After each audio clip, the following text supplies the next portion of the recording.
Working out some technical difficulties here, but we'll continue to come along and then see what we have to offer as this game continues to go forward. So a kicker unexpected. We got Alberto Nunes coming out to kick it off for COS. They'll be kicking it off right to left as the Vikings fielding it, going left to right.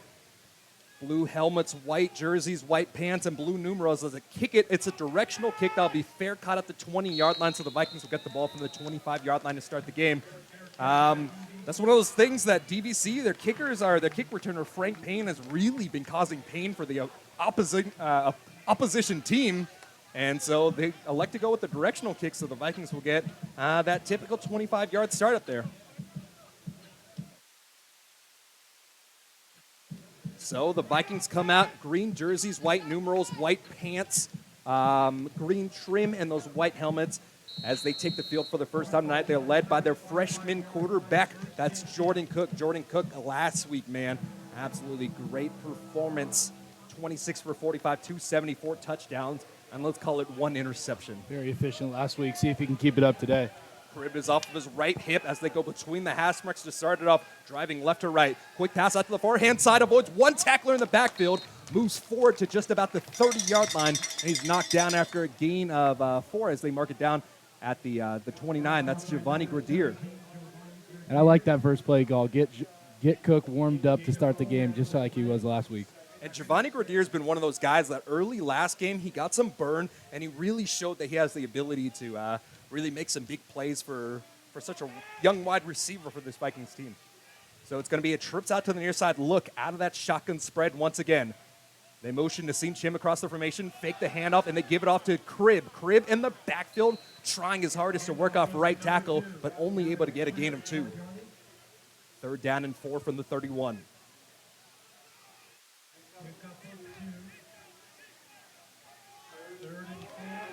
Third and 4 from the 31. 14 minutes counting down in this first quarter play. Vikings trying to convert their first 3rd down of the game.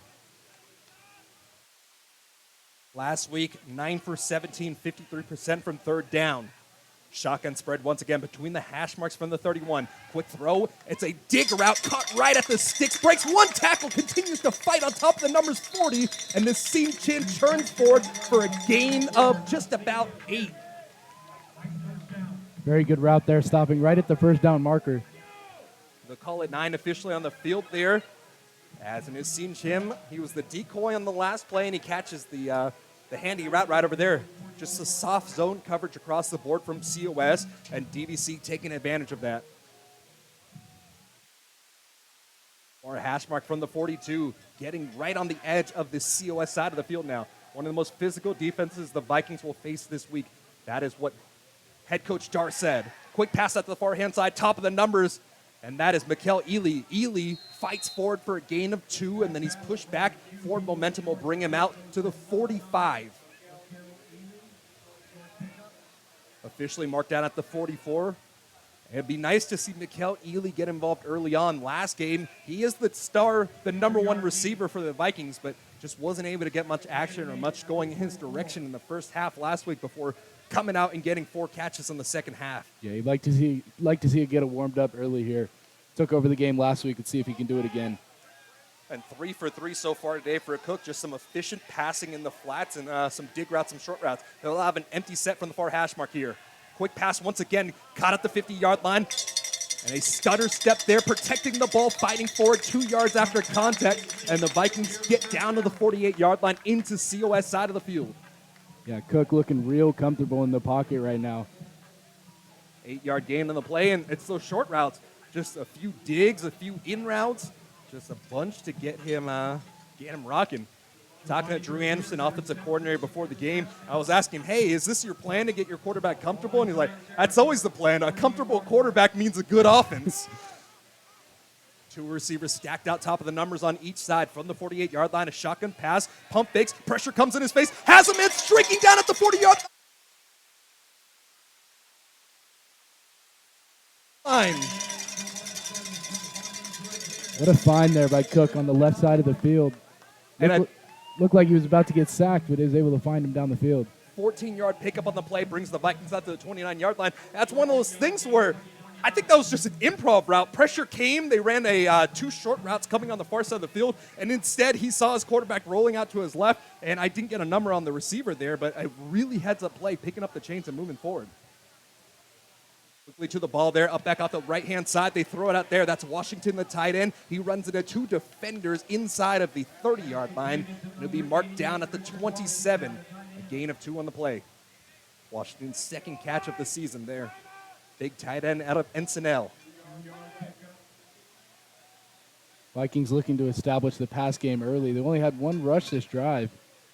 Yeah, but essentially those quick passes on the flats are elongated rushes. Another rush, basically. Yeah, you saw it a lot with Brock Osweiler in the ASU team many moons ago. Same formation here, up back off the right-hand side. 2 receivers split out wide in the pistol set. Plenty of time to throw in. It's a quick pass, a timing route, caught at the 20-yard line, escorted out of bounds inside of that 20. They'll mark him down at the 17-yard line, and that's Washington once again. Washington with the beautiful out route toward the right side of the field. Cook able to find him. Yeah, and COS is known for their tight end play, so the fact that the Vikings are getting their tight ends involved, maybe that's just a point of pride. They're saying, hey, we can play big boy ball too. We can put our tight ends out there and make it happen. Elijah Alonso comes in for Richardson, so listed as a tight end and a wide receiver. A lot of athleticism there.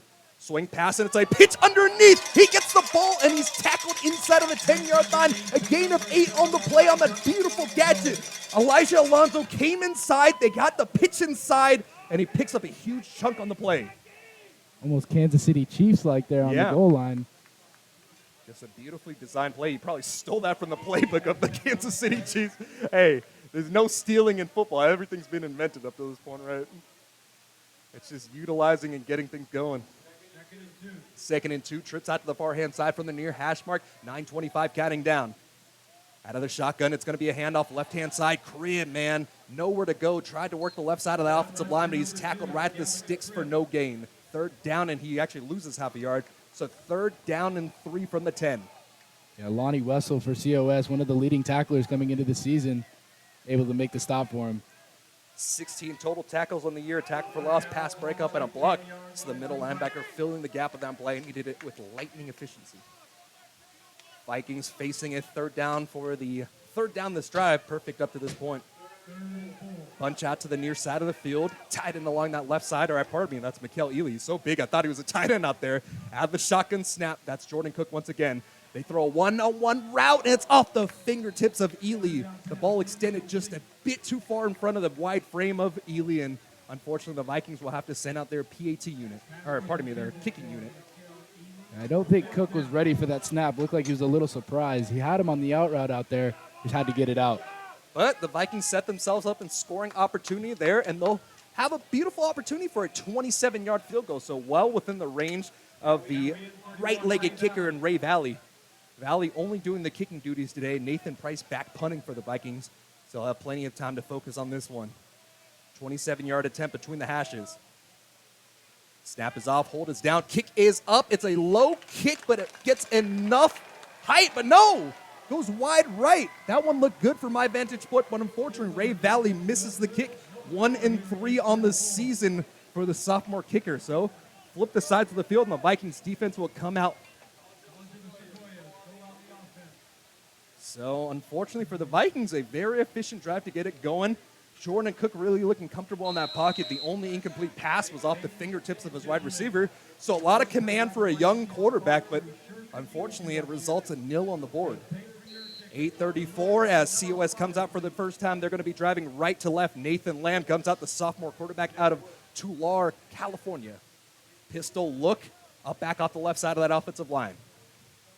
Man-to-man coverage across the board for the Vikings. Lacey looking like he might blitz it.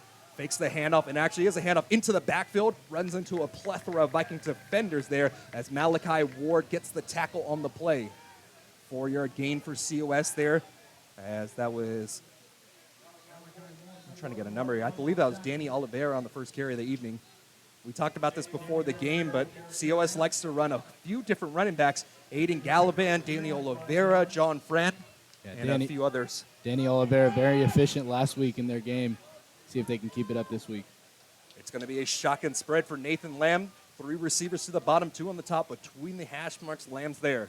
Calls for the ball, gets the chest high snap. It's going to be a quick pass out to the forehand side. It's a screen pass, runs into his own offensive lineman before he's brought down inside of the 40-yard line. A huge pickup on the play by A.J. Dixon. A flag comes down on the field, though. So let's see who this penalty is on. This is one of the things that the Vikings were trying to get cleaned up from last week. A ton of penalties in that game, 11 for 104 yards last week. Or pardon me, that's actually COS. The Vikings had 11 for 110.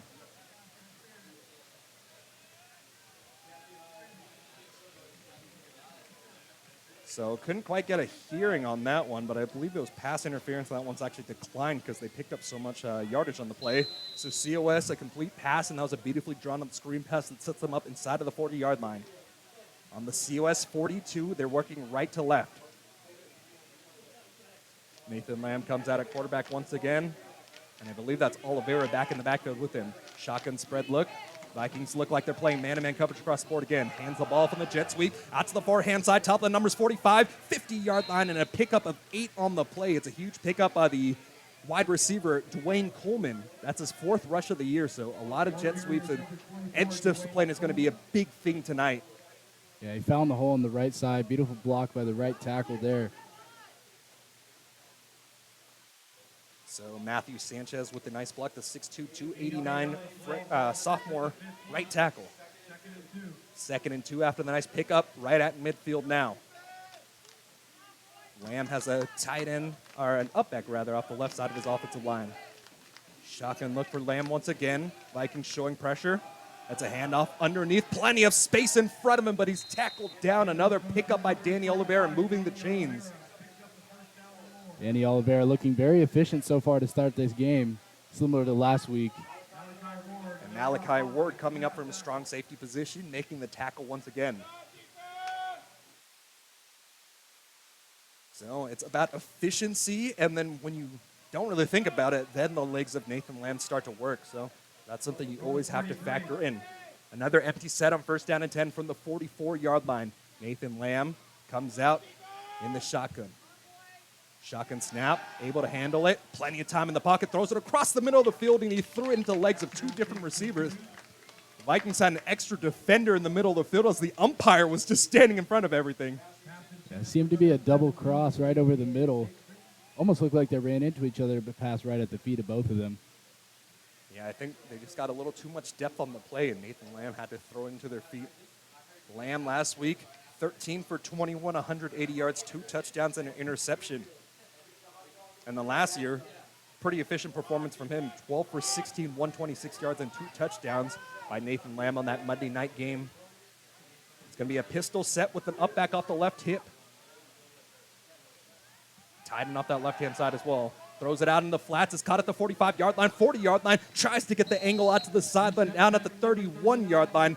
And that's Tarin Johnson, the freshman, 5'8", 195, out of Tulare. Yeah, tackle made by Rashid Reason. Thought he had the route read, but decided to hit the flat. Had to turn around quick to make that play. Yeah, Tarin was lined up at the fullback position, but honestly, that's all window dressing, standing at 5'8". You're not going to get much of a fullback out of that. He's listed at 195, but he actually looks like a small, spry back in the backfield. Back off the right-hand side, that's Anthony Valencia, the leading receiver for COS. From the near hash mark, 33. It's another pass out into the flats. It's caught by the actual other tight end. That's Jake Tarwater, and Tarwater is able to get a huge pickup on the play, just about a gain of 14, moving them inside of the DVC red zone. COS using their tight ends very well so far to start the game. Different formations. They love to use all of them here. Jelani Brown, the cornerback, moved up from nickel, playing the left cornerback position, making the tackle on the play. A defense chant here. Vikings faithful getting involved early. And it's another spread look here. 2 receivers, top and bottom. They motion the slot receiver, hand it off to him. Plenty of patience in the backfield, but Jack Lacey blew that one up. Perfect read from the middle linebacker as they handed the ball to Rolando Holmes, but the freshman wide receiver got tackled way far in his backfield, so they'll move him out to the 25-yard line. Big tackle for loss there by Lacey. Not fooling the Vikings defense that time. Jack Lacey just shoots the gap perfectly. Was able to make the stop. Yeah, and the Vikings sent him on a blitz there, so the read was perfect. That jet sweep action doesn't work if you can't get outside. Danny Oliveira back in the backfield here. Nathan Lamb out of that shotgun look once again. Two receivers split out wide. The motion the receiver across the formation, checking for man-to-man coverage. That's Zeke Dixon.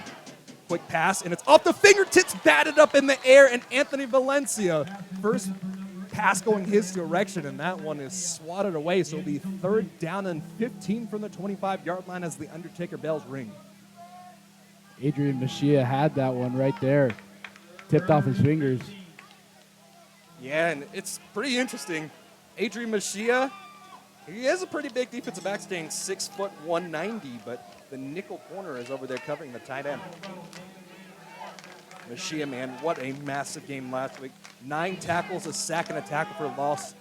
Coming up in that, getting the rights to start this week. Man-to-man coverage across the board, 3-by-2 set. 3-step pass, it's a quick pass down the middle of the field. Breaks 1 tackle, but then it's wrangled down at the 18-yard line. A flag came in at the end of the play. Flag came in right after the pass was thrown. Could be a false start of one of the receivers. Mason Reese was the man on the tackle there. Looks to be on the defense, though, the Vikings.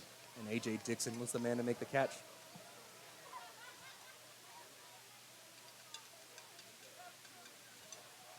So if this is no, it's going against COS. Let's see. I thought I saw the umpire running back, but that was a different official. So let's see where they're marking. Yes, it is a penalty on. Now it's on DVC, so they're marking it back from the initial spot on the ball. So they'll move it forward 5 yards, and I don't know if they're going to reset the chains, but it's 3rd down and 10 right there on the field. So it is 3rd down. Might have been an encroachment or something on DVC's side. That's the only 5-yard penalty I can think of that would move the ball up there. So after the 5-yard penalty, back inside of the red zone, it's going to be a 3rd down and 10. Two receivers split on each side. Danny Oliveira in the backfield alongside Nathan Lamb. 3-step drop. Pressure comes. Lamb escapes the first one. Finds the man in the flats at the 10-yard line, the 5-yard. No, mark down at the 1-yard line. They needed 10 yards to pick up the first down, and they got 18 on the play. What a play by Lamb. Rolling to his right and was able to make the throw right across the middle. At 3 DVC Vikings right in the area. Rolando Holmes on the reception there, and yeah, that was just a heads-up play from Lamb. That's something we talked about. If it's not necessarily the rushing game of Lamb's, it's his ability to move around the pocket, avoid that pressure, because the Vikings are sending pressure at him night in, night out. So an under center look for Lamb here. That's a power eye set, and Lamb just charges forward, looking like a ram at that point, and he bullies his way into the end zone for the first rushing touchdown of the evening, 6-0. COS takes the lead early. 3:09 remaining in the first quarter of play.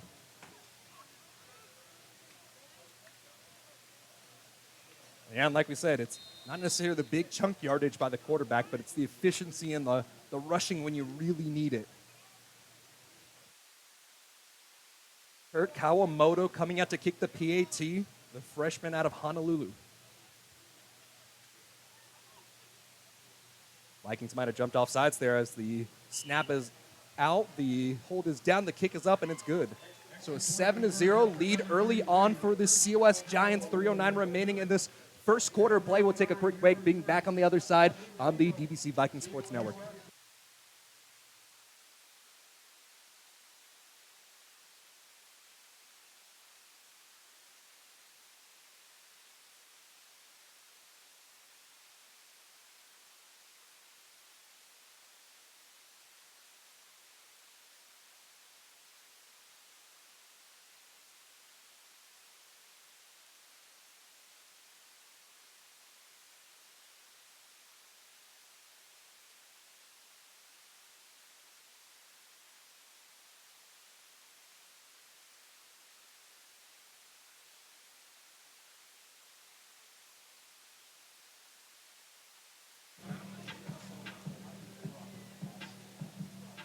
Alberto Nunez ready to kick things off once again. The Vikings bringing out their return men Frank Payne's out there alongside, I believe that's Austin Hertz, 21. Kicking it right to left, COS pinned their first points on the board in their first offensive possession. Kick is off. It's another diagonal kick. This one has a bunch of airtime. Fielded at the 15-yard line. Cuts it between the hash marks. Making a move at the far hash mark there. Runs in the back of one of his own return men. And only able to get out to just about the 24-yard line. So about a 9-yard return on the play by Austin Hertz. And the Vikings will take the field from there.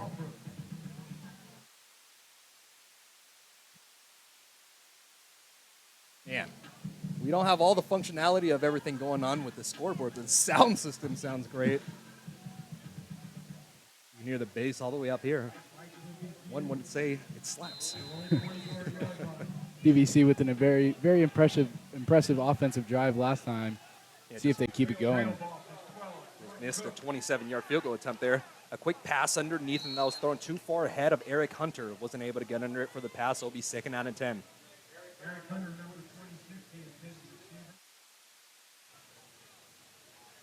So it'll be 2nd down and 10 from the 24-yard line. But yeah, it was a very efficient performance from Cook. Only one incomplete pass, and that was off the fingertips of Ely. That one went just a little too far ahead of Eric Hunter. But once again, it's off the fingertips, and any offensive coach will tell you this. If it goes off your fingertips, you should catch that ball. Got to catch it. You got to find a way to bring it in, and that's unfortunately been one of the storylines of DVC so far this year. Just a bunch of balls off the fingertips. 3-step drop and another flat pass across the middle of the field. That's Hoban now. Hoban from the 25 avoids one defender out to the 30, cuts down the sideline, and he picks up 11 on the play. Great pickup in Hoban, man. One of those scat backs, or pardon me, just those really good intermediate receivers underneath. Yeah, great block on the inside from Chin, allowing him to get to the outside of the field and get the first down. Yeah, that's one thing as well. It's you coach blocking. If you don't get the ball, you better be out there blocking. Hoban, one of those receivers last week that was able to get started early. Yeah, and Hoban's one of those guys where he doesn't necessarily get all the numbers that he might want, but man, that guy can block left out and makes it happen. Quick pass out in the flats. That's Chin once again. Chin avoids one tackler before being taken down. A gain of 6 on the play and a pickup out to the 42-yard line. They'll call it 7 after that. That is a tackle from Tokyo Gordon, one of the better names of college football as well. You know, John Brown, he said, I like that. I like that name as well, John. Yeah, the linebackers have really been making their name felt in the coverage game. They've been the ones getting the tackles and making things happen. 3-man front. They bring the outside linebacker on the outside there. We'll see if he rushes or not. 3 receivers out to the far-hand side. Another rush up the middle, and this one goes the way of Eric Hunter as Hunter fights forward for a gain of just about 2.5 yards. And then we'll see if they move the chains. Yeah, they give him the 3 on the play. A generous spot, but hey, he'll take it any time of the week. A first down for the Vikings. Yeah, Hunter very shifty in the middle, able to maneuver his way down to the first down. Yeah, and that's the perfect way to describe Hunter. He's shifty. He's the scat back, and Cribb is more of the bruiser. Hunter, one of those elusive guys you can use in the run game and the receiving game. Yeah, last week we saw him. He had one of those plays like Lamar Jackson back in high school. Just a whoop, avoided the defender and got his way into the end zone. Another quick pass, far-hand side, and that's over the top of the zone coverage. And tackled inside. They'll mark him down at the 32. Huge pickup on the play by Elijah Alonso. And that's a confident throw right there from a freshman quarterback, able to put it in the middle of 2 COS defenders. He looks comfortable here in the first quarter. Yeah, and Alonso's one of those guys that'll be interesting to see him get going. He's a tight end and a wide receiver, so an unconventional look from what you would expect to see out of this this receiving group for DVC. First down and 10 from the 32. A very efficient first 2 drives for the Vikings so far. Last one was the missed field goal. Quick pass across the middle, and a beautiful pass once again, man. I'm saying beautiful left and right because this is just a clinic off the right arm of the freshman quarterback. A pickup of, let's call it 13 on the field, down to the 20-yard line. That's Mikel Ely. So with that, we come to the end of the first quarter. And despite the fact that COS is leading 7-0, the Vikings doing a really good job early on. And let's see if they can put some points on the board on the other side. We'll flip the sides of the field to be back on the other side here on the DVC Viking Sports Network.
Vikings flip the sides of the field, be first down and 10. Pump fake, throws out wide open for Pylon. Does he get in? It was caught at the 1-yard line of the Markham down there. Nasim Tim with a brilliant route.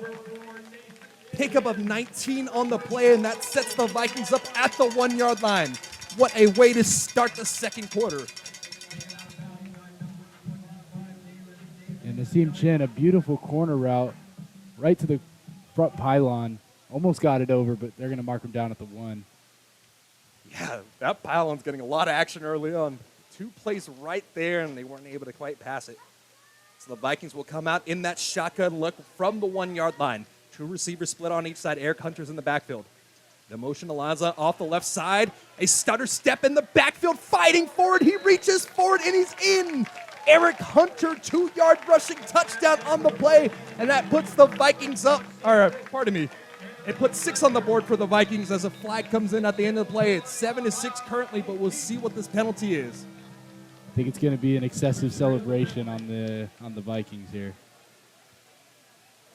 Had a little team huddle at the 1-yard line after that touchdown. Yeah, just unsportsmanlike conduct. You do not like to see that. That's one of the boneheaded penalties that Dar does not want. Dar said something interesting to me coming into this game. He says, I don't necessarily mind all the penalties. I hate the boneheaded penalties. So the hustle penalties where you get around and maybe you just get a little too handsy or a little too physical. He'll live with those any day of the week. That's what he coaches. You make the referee make the call. But those penalties right there are ones that you cannot have. It's just boneheaded activity on the goal line and just some young players getting a little too excited. But on the positive side for the Vikings, the penalty will be enforced on the kickoff, and they will still keep the score. So 7-6, they'll try to tie it up right here with the PAT from Bray Valley. 10 for 11 on the year. Snap is off, hold is down, kick is up. Able to cross the T on the PAT this time, and we've got a tied game here.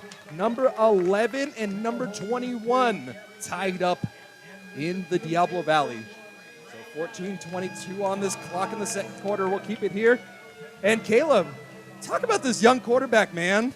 Jordan Cook has come out here, and he looks like the prototypical DVC Viking quarterback, just standing tall in the pocket, using athleticism when he needs to, and just really cerebral. Yeah, I think the biggest thing for him right now is patience in the pocket. I mean, he's standing there, and he's looking through all his reads before he makes a decision, and he looks very comfortable in there so far. It's not something you'd expect right out of the gate from a freshman quarterback, but he's got all the confidence in the world right now. Yeah, he led his team to a undefeated season of that COVID year over at Cardinal Newman in Santa Rosa. And now he took that gray shirt year, comes back in, and he's looking really good. He's swag surfing on the sideline. A lot of excitement here. That's something to not be quite so excited about. It's going to be a 15-yard penalty, so COS will likely have a pretty good spot on the field as the ball's kicked off from the 20-yard line. Like we said, that's just those bonehead penalties, like the excessive celebration. Dwayne Coleman out to return it, the lone return man. And that's Ray Valley He's going to look to see if he can put as much on it as possible. And I've always thought about this. At some point, what happens if you kick the ball out of bounds and just go for the ball at the 35? It's like, you don't want to set them up with a pretty good return, but if you kick it all the way back, they have one of the best kickoff return units. It's number 2 in the state. Yeah. And you're put in a bad position. Maybe, I don't know if you ever take that one, but we've seen a lot of really smart plays from this Viking special teams unit. So the ball will be kicked off, fielded at the 18-yard line from the near hash mark, working between the hash marks, and he runs into the back of his own defender before being picked up and slammed down. What a tackle on the play by Austin Hurts. Man, he can do everything. He can return kicks, and he can run down the field as your gunner and tackle it down hard. So the ball will be fielded down at the 36-yard line at the end of the play. Or pardon me, they're actually going to move that one all the way forward to the 40. So he fielded at the 19. He took it out to the 40. That's a 21-yard return. Averaging 30 on the season. So the ball will be spotted down at the 40-yard line. And Nathan Lamb for the second time. We'll see what he has to offer. Up back off the right side of the offensive line as Lamb comes out in that pistol look. Motions across, and it'll be a handoff up the middle. The C's part in the middle of the defense there as he breaks one tackle, breaks another, fighting forward. And Danny Oliveira, man, a gain of 9 on the play and a huge pickup. Yeah, Danny Oliveira looks very, very good to start this game. And the blocking from the offensive line really doing work. Like I said, the middle of that defense just parted way, opening up space for him. So an adjustment likely being made on the sideline as Dar brings in the defensive call. Jack Lacey, one of those guys that's going to be filling those gaps. Back off the left side of the offensive line here. Out of the pistol set once again. 2 receivers stacked out on the near side of the field from the 49-yard line. Working left to right. Plenty of time to throw a quick pass across the middle of the field. And that's thrown too far ahead of his intended receiver. A flag comes in, man. Oh. The official looked like a pitcher there as he threw that ball in, or that flag in late. There was 3 defenders in the area. And the intended receiver on the play is William James. But that might be a 15-yard penalty on the Vikings. I think that one's going to Yeah, Jelani Brown, I think that was going to be the pass interference right there.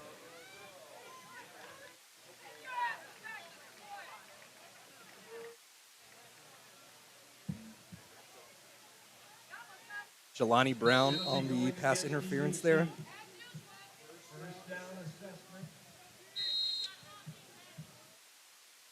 So, first down and 10 here from the 41-yard line.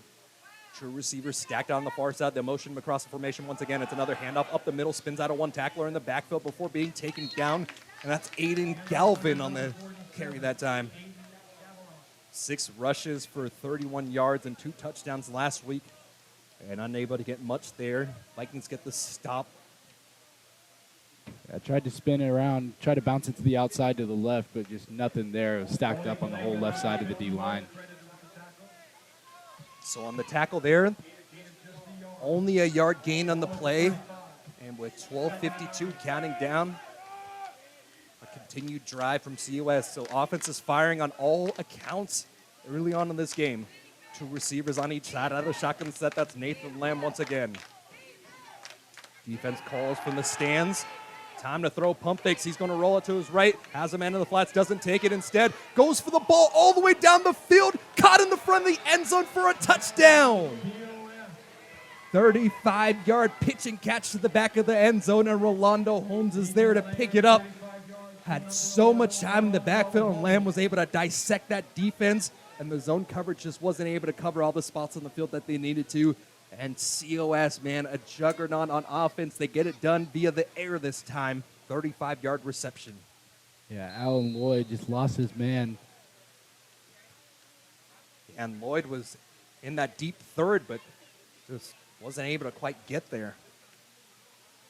Kawamoto coming out for his second PAT attempt of the evening.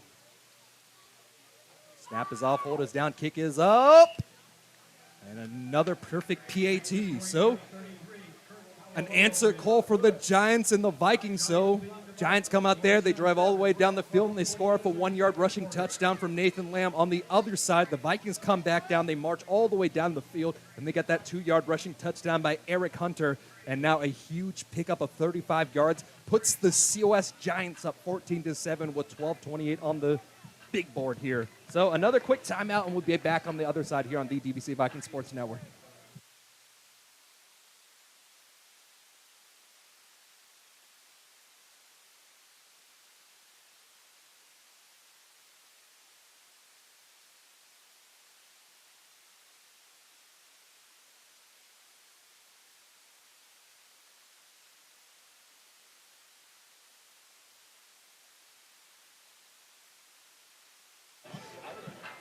Back here on the field, the Vikings doing a great job so far with their young quarterback, Jordan Cook.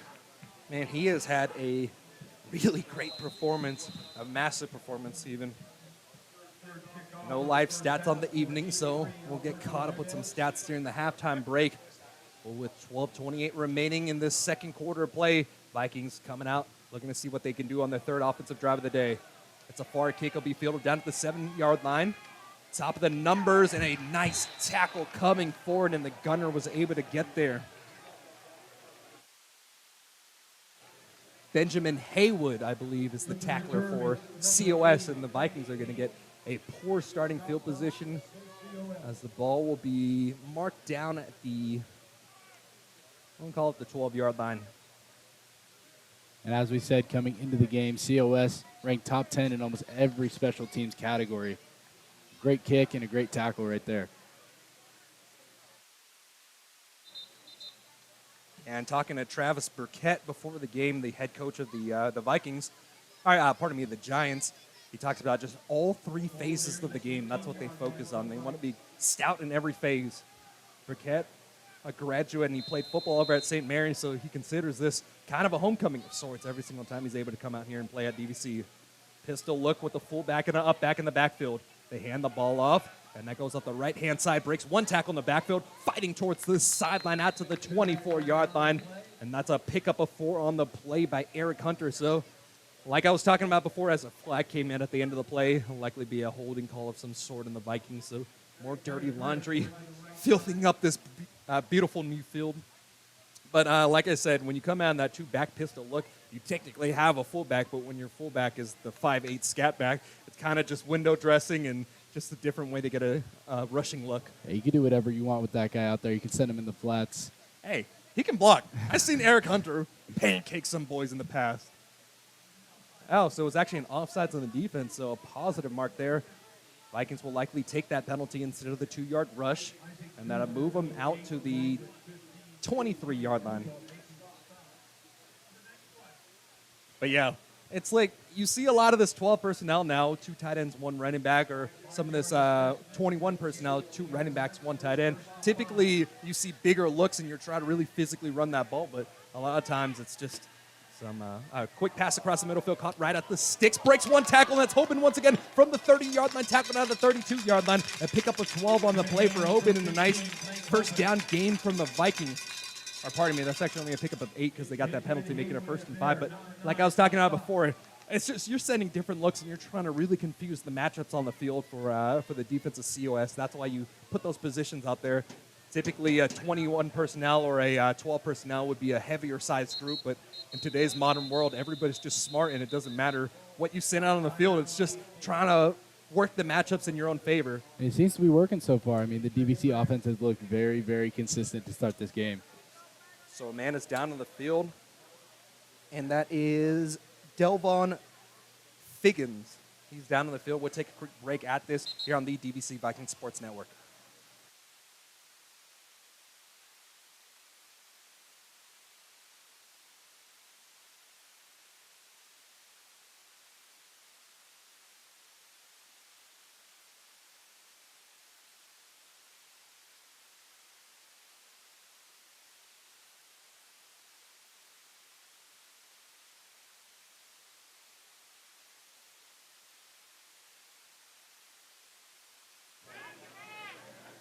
Ready to go for the Vikings here. It's another handoff up the middle. This one's Cribb. Cribb runs forward in a hard-fought physical 2-yard gain on the play down at the 39-yard line.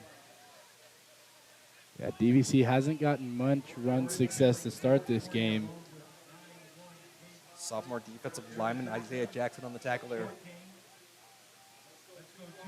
11-16 counting down here on alumni night. The Vikings in their crispy green jerseys really feeling themselves early on offense.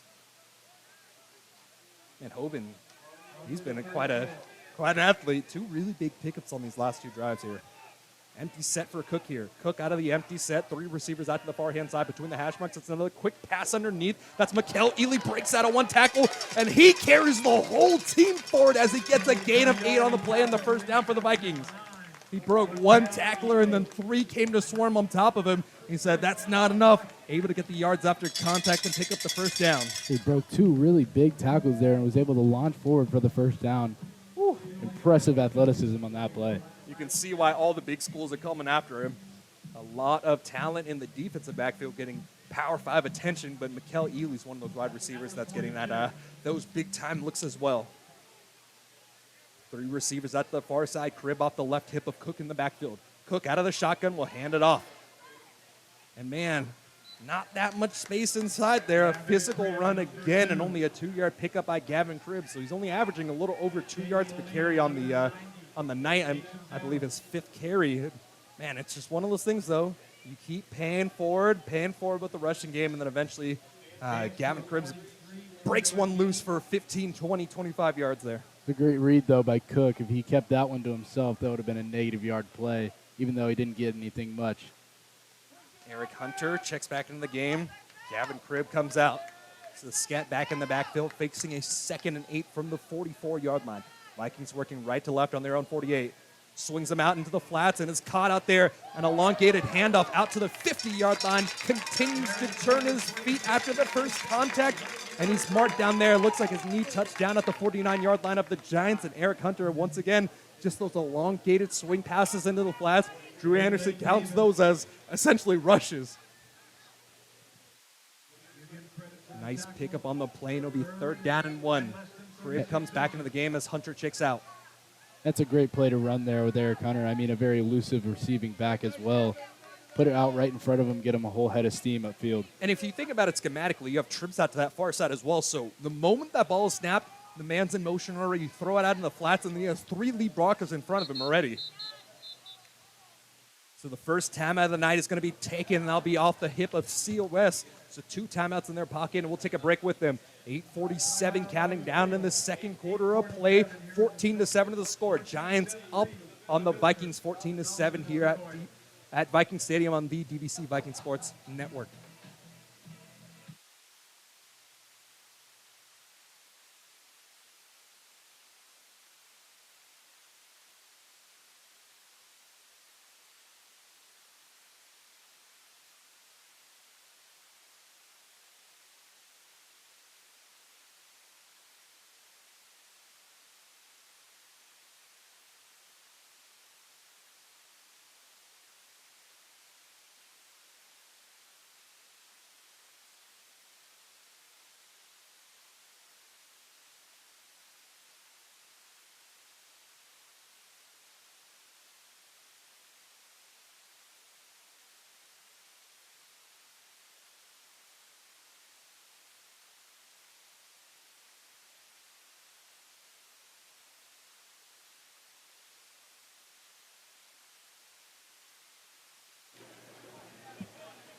Third down and 1 on the field there. Pardon the stream. The internet situation here as the stadium's getting built is still being worked on.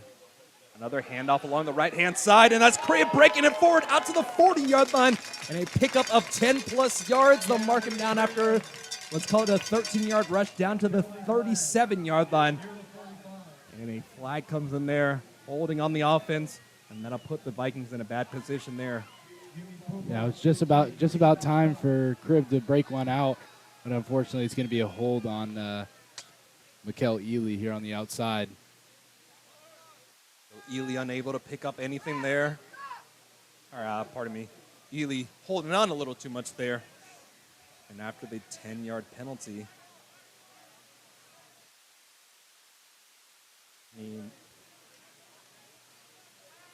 That's a weird spot. I guess the hold occurred past the sticks. That's why they moved it back 10 yards from the spot of the hole. And that's why it's at the 41 now. I was trying to work that out in my head, do some quick math. So it'll be a shotgun spread from the far hash mark, working right to left for Cook. Cook's going to have to pick up a 3rd and long. Pump fakes, gets the man to jump, looks across, rolls out to his left. He's scrambling for his life. Eyes are downfield as he tries to turn the quarter.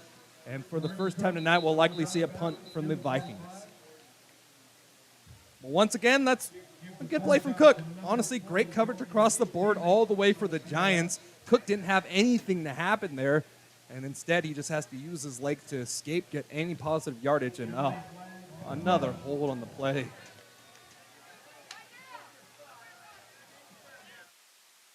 Already in the game, it's about 4 costly penalties for the Vikings. Yeah, and I would expect you to decline that penalty there because you did force them out, but it looks like COS is going to take the holding penalty. So 2 consecutive holds. COS accepts this one. So now, despite the fact that it's 3rd down and 19 from the 33, the Vikings do have an opportunity here. So an interesting situation here for Sequoias. Yeah, let's see what the Vikings draw up. Cook has looked very comfortable to start this game. Let's see if they take a shot to get this 1st down. One of the trends we've been seeing this year is that 3rd down and long, and the Vikings find some way to magically make it happen. So let's see if they have any magic under the legs of Jordan Cook.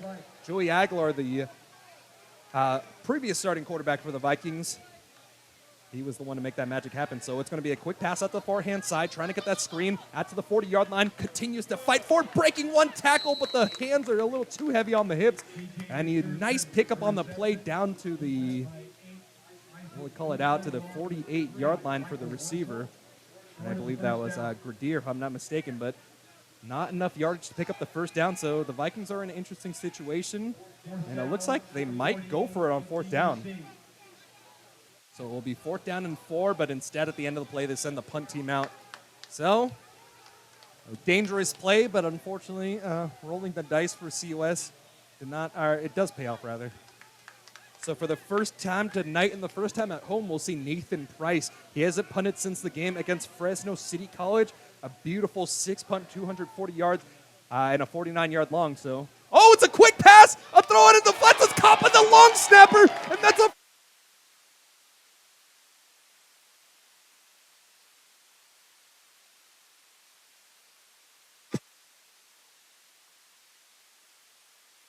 of Nathan Price, but instead it's the arm that Vikings forward.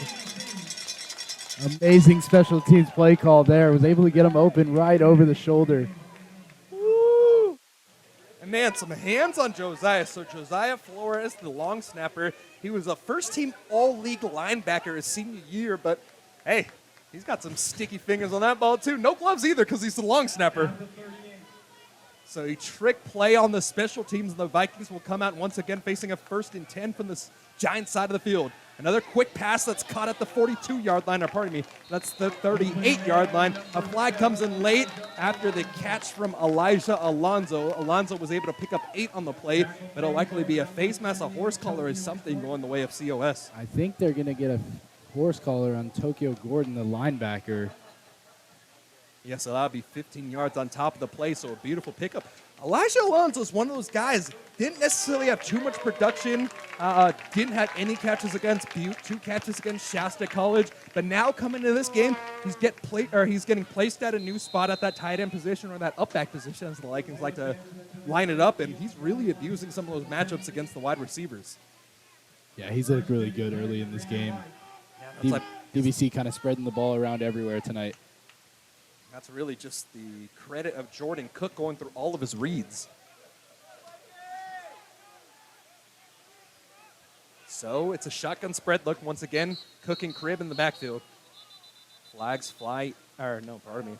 I'm so used to saying flags fly in whenever I hear those whistles, but this time it's another timeout. So 2 burn timeouts from the Giants with 5:43 remaining. So that might bite them in the rear end if they have any sort of opportunity towards the end. So a quick timeout, and we'll take them with you on. We'll take it with them on the field.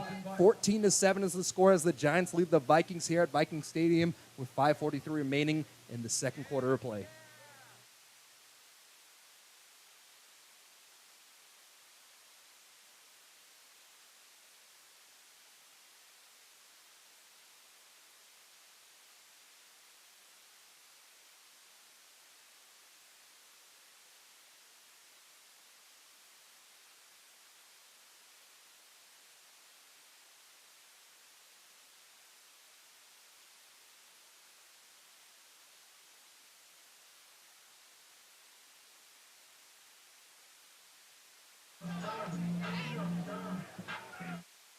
Elo slapping in the stadium here.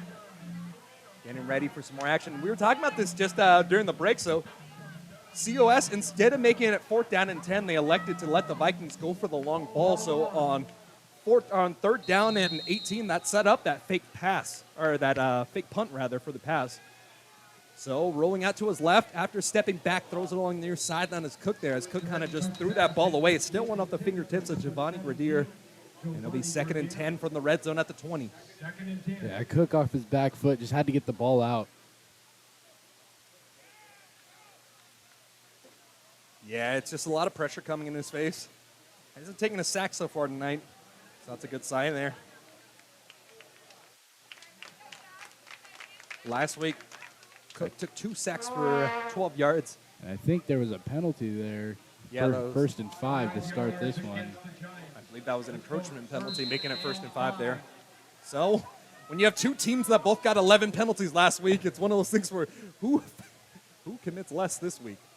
Another quick snap. It's a fake handoff and a throw into the flats. It's caught at the 10-yard line. Stutter stepping there. The quick feet in the footwork gets him out of bounds at the 6-yard line. And look who it is. Blake Hoban, the freshman receiver out of Justin Siena, making another big catch and gets another 1st down. The 3rd 1st down catch for Hoban there. And just like last week, he's having an amazing start to this game. Substitutions coming onto the field as the bigger tight end Richard Washington checks back in the game for the Vikings. And they'll have 1st down and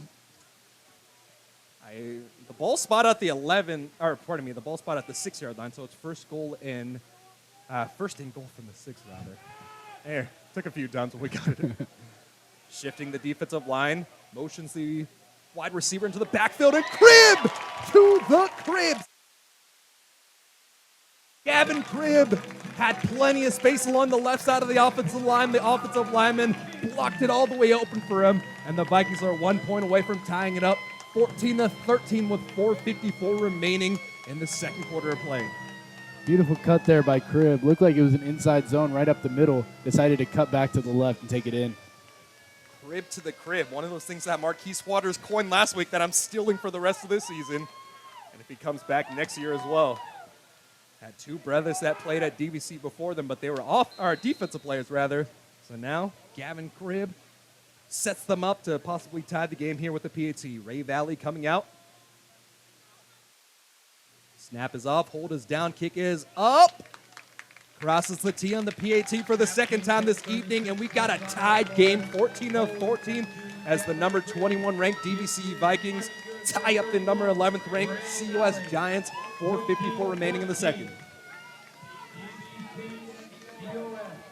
And this game has been all offense for a game that was written up as a defensive game. Yeah, both offenses looked very efficient so far. COS sort of spreading the ball everywhere. DVC kind of working more on their pass game.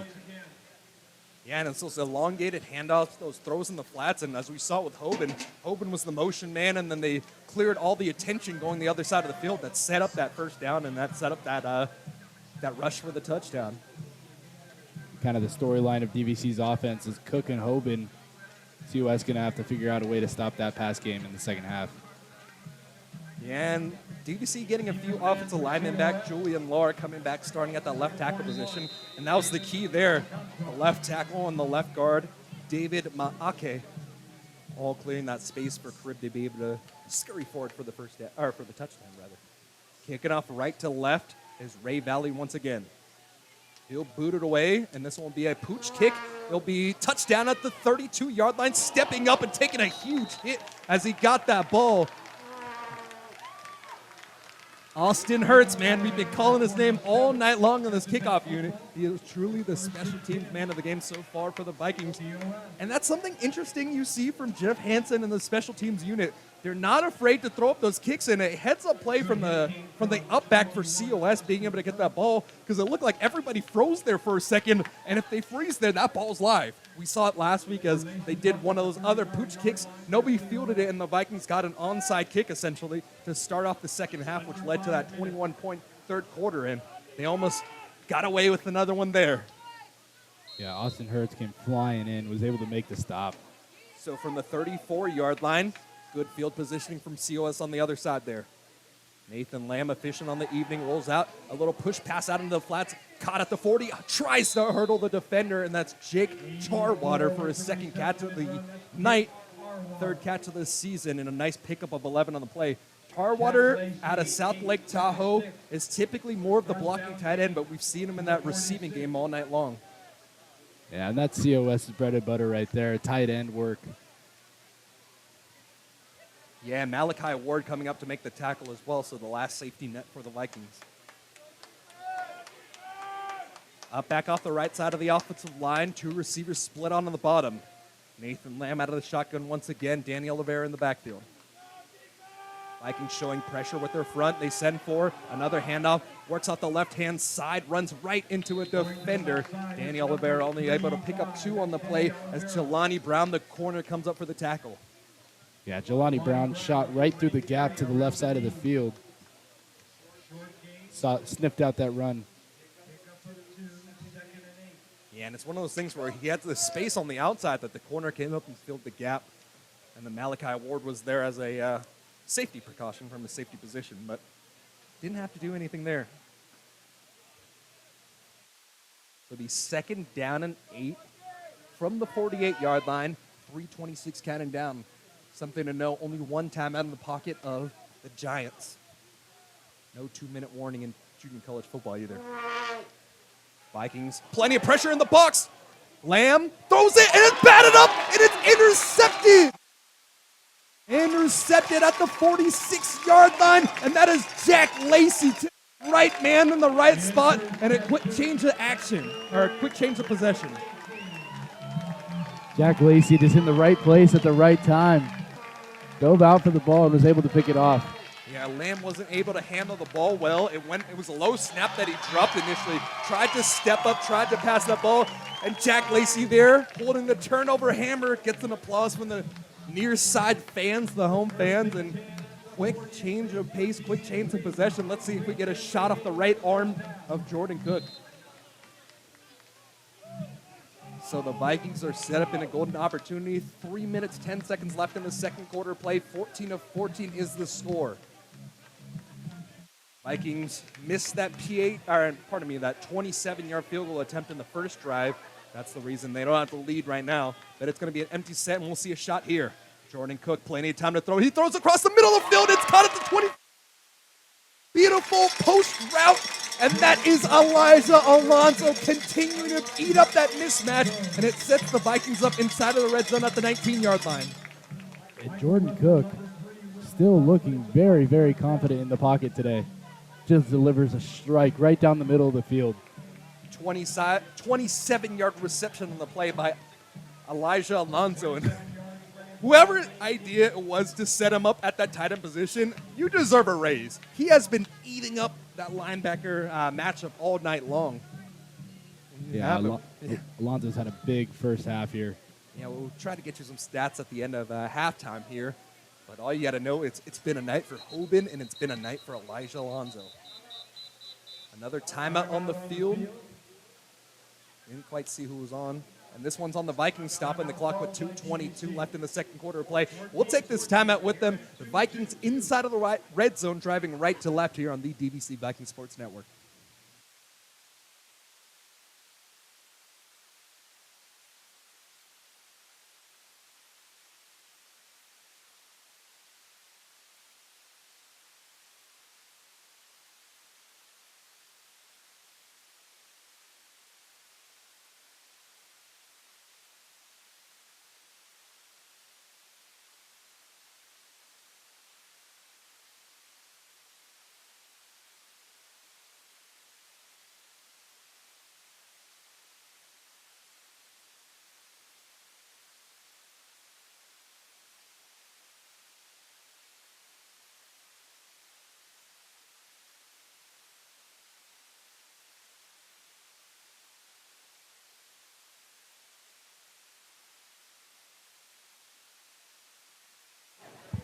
Cook trying to lead his scoring drive here with 2:20 counting down. Another shovel pass up the middle. This time was well read, only a gain of 2 on the play.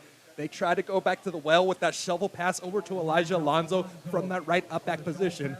But fool me once, shame on me. Fool me twice, shame on you. unable to pick it up there. Or, I mean, able to pick up 1 yard on the play, but unable to pick up that big piece of yardage that they got last time. Hunter checking in for Crib. So a more passing set for the Vikings here. They'll come out 2 receivers tight off the left and the right side of the offensive line in the shotgun here. Between the hash marks from the 18-yard line, Cook comes out in the shotgun, throws out in the flats, and that's caught once again. Stutter step at the 15-yard line, tries to stiff on the defender as he works forward, and he's knocked down at the 2-yard line, making it 3rd down and manageable. And that's another pass into the flats by Eric Hunter there as a COS player is down in the field. Isaac Guzman on the tackle, and that's a man down on the field, and we'll take a break with them. So the clock will stop with 1:33 remaining. Vikings driving down the field. And we'll take this timeout for an injured player on the DVC Vikings Sports Network.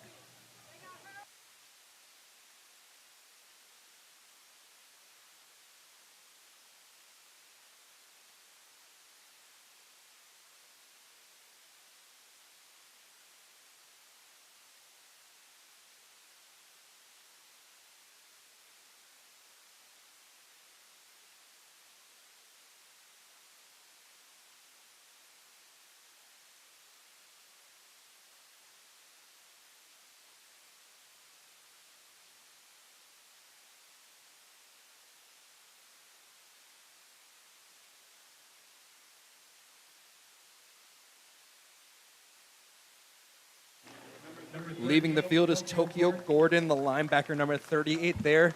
And the Vikings picked up another penalty on the play, a low block.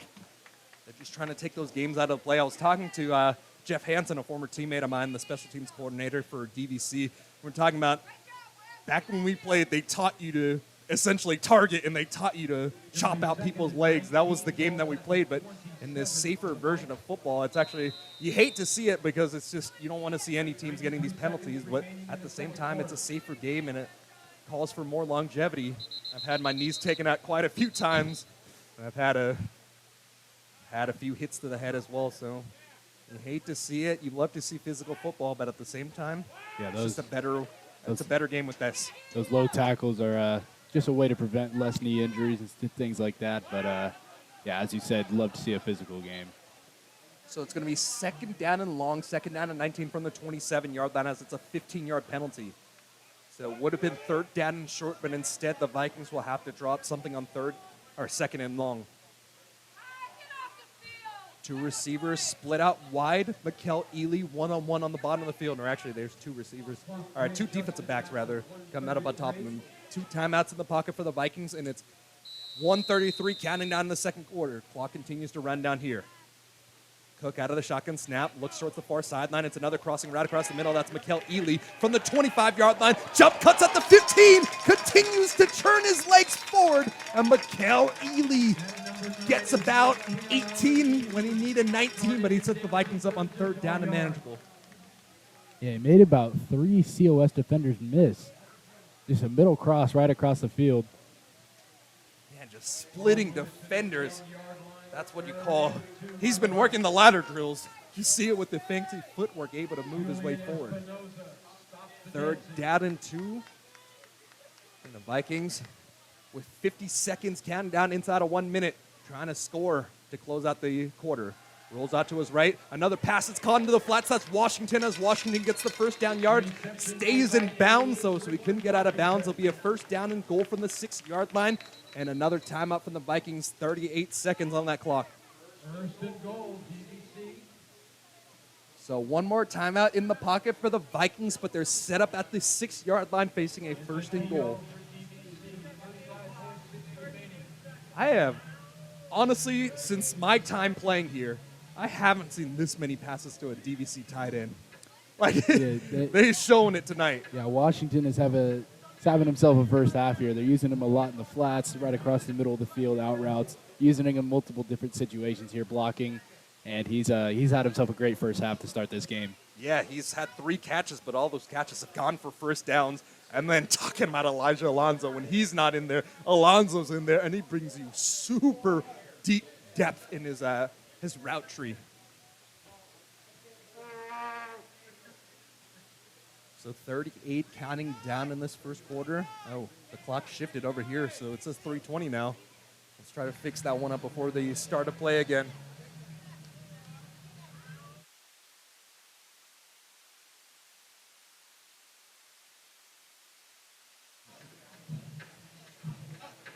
DVC one more timeout in their pocket after that. Officially 39 seconds on the play clock as the Vikings were able to get that timeout in.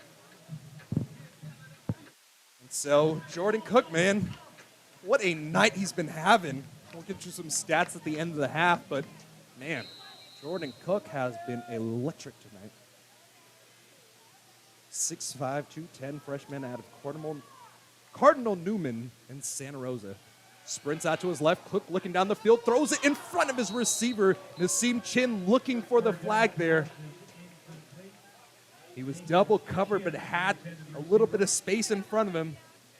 And it'll be an incomplete pass, making it 2nd and goal from the 6, 34.9 seconds remaining. Yeah, Cook rolling to his left. A hard throw to make for a quarterback. He threw it a little bit too far in front of him. Had him open.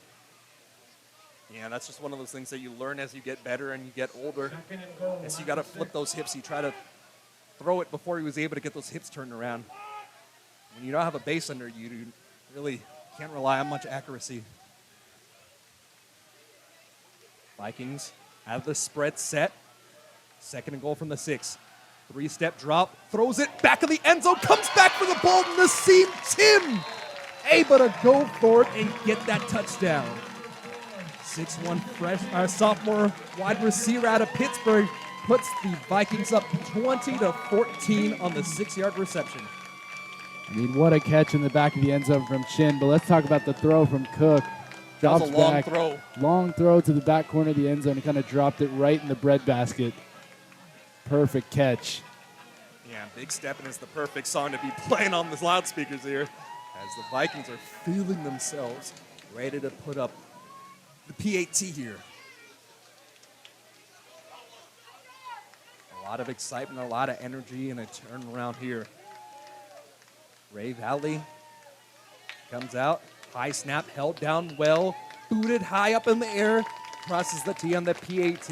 And the Vikings have a 21-14 lead with 29.9 seconds left. Only one timeout in the pocket of COS. And let's give you kind of a rundown of what happened so far this game. It's been an offensive juggernaut game through and through. So the Vikings got the first ball. They'll have to kick it off in the second half. They drove all the way down the field and missed on a 27-yard attempt. After that, Lamb, man, he is such an efficient quarterback, able to go forward and lead his team all the way down into the red zone, scoring that 1-yard rushing TD. On the other side, the Vikings were able to answer, tying up the game 7-7. And then after that, Nathan Lamb, after some good starting field position, was able to drive down to the 35-yard line and then get a big pass, a 35-yard rushing touchdown to Rolando Holmes. But since then, the Vikings have scored 14 consecutive points. Their first one was set up off of a fake punt after COS elected to let the Vikings go for it again on 3rd down instead of stopping them on 4th down. So the Vikings were able to go down there, and it was capped off by a receiving touchdown by Eric Hunter, if I'm not mistaken. Or pardon me, it was actually a rushing touchdown by Cribb. And then this time around, the Vikings are able to get the turnover. Lamb dropped the ball on the ground, picked it up, threw it up in the air, it was batted away, and then Jack Lacey was able to get the interception. And then the Vikings drove all the way down the field, faced a few different penalties, but they were able to put it in there with a beautiful pitch and catch from Jordan Cook to Nassim Chin. So ready to put it away again. This one went off the side of the foot. It's a squib kick fielded at the 31-yard line. Jumps over one defender. And he'll be tackled inside of the 36-yard line. Lonnie Wessel, the linebacker in the up back, making the return. And the backup linebacker, Kristen Evans, making the tackle. So that's one of those things where it looked like it came off strange off the side of the foot of Ray Valley there, but that burned about 6 seconds off the clock. Yeah, I think that's what they were trying to do there. Just get some for time sure. taken off the clock. Try to send this into halftime. Some solid field position to start, but right, like you said, for COS, only one timeout. DVC is going to want to keep him in bounds. Yeah, and a block in the back on COS will push them even further back. You do have one time on your pocket, so you could possibly go for a few shots down the field. But honestly, knowing this coaching staff, they'll likely just run the ball a few times and take it to the half. COS will get the ball after DVC got the ball to start the game. So they'll get the ball in the second half, and it looks like they'll just go into taking a knee position. Here we go. So I always call this victory position, but in terms of this, there's no victory there. Just taking a knee and bringing it to the half. 24 seconds counting down, and we got a score of 21-14. The Vikings are rejuvenated, getting a lot of players back from injury, and the freshman quarterback coming in the stead of Joey Aguilar has absolutely been electric. The number 21 ranked DVC Vikings leading the number 11th ranked COS Giants 21-14 at the half. So we'll take a break. 20-minute timeout, or 20-minute break for halftime. We'll be back on the other side, giving you some stats. Stay tuned. More action coming up at the end of halftime. DVC Police Services.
So, we got a little bit of time. Let's do a little halftime interview with my good friend, Dylan Guilfoyle. So, Dylan, you played over here with me back in 2014-15, and then you transferred over to Montana.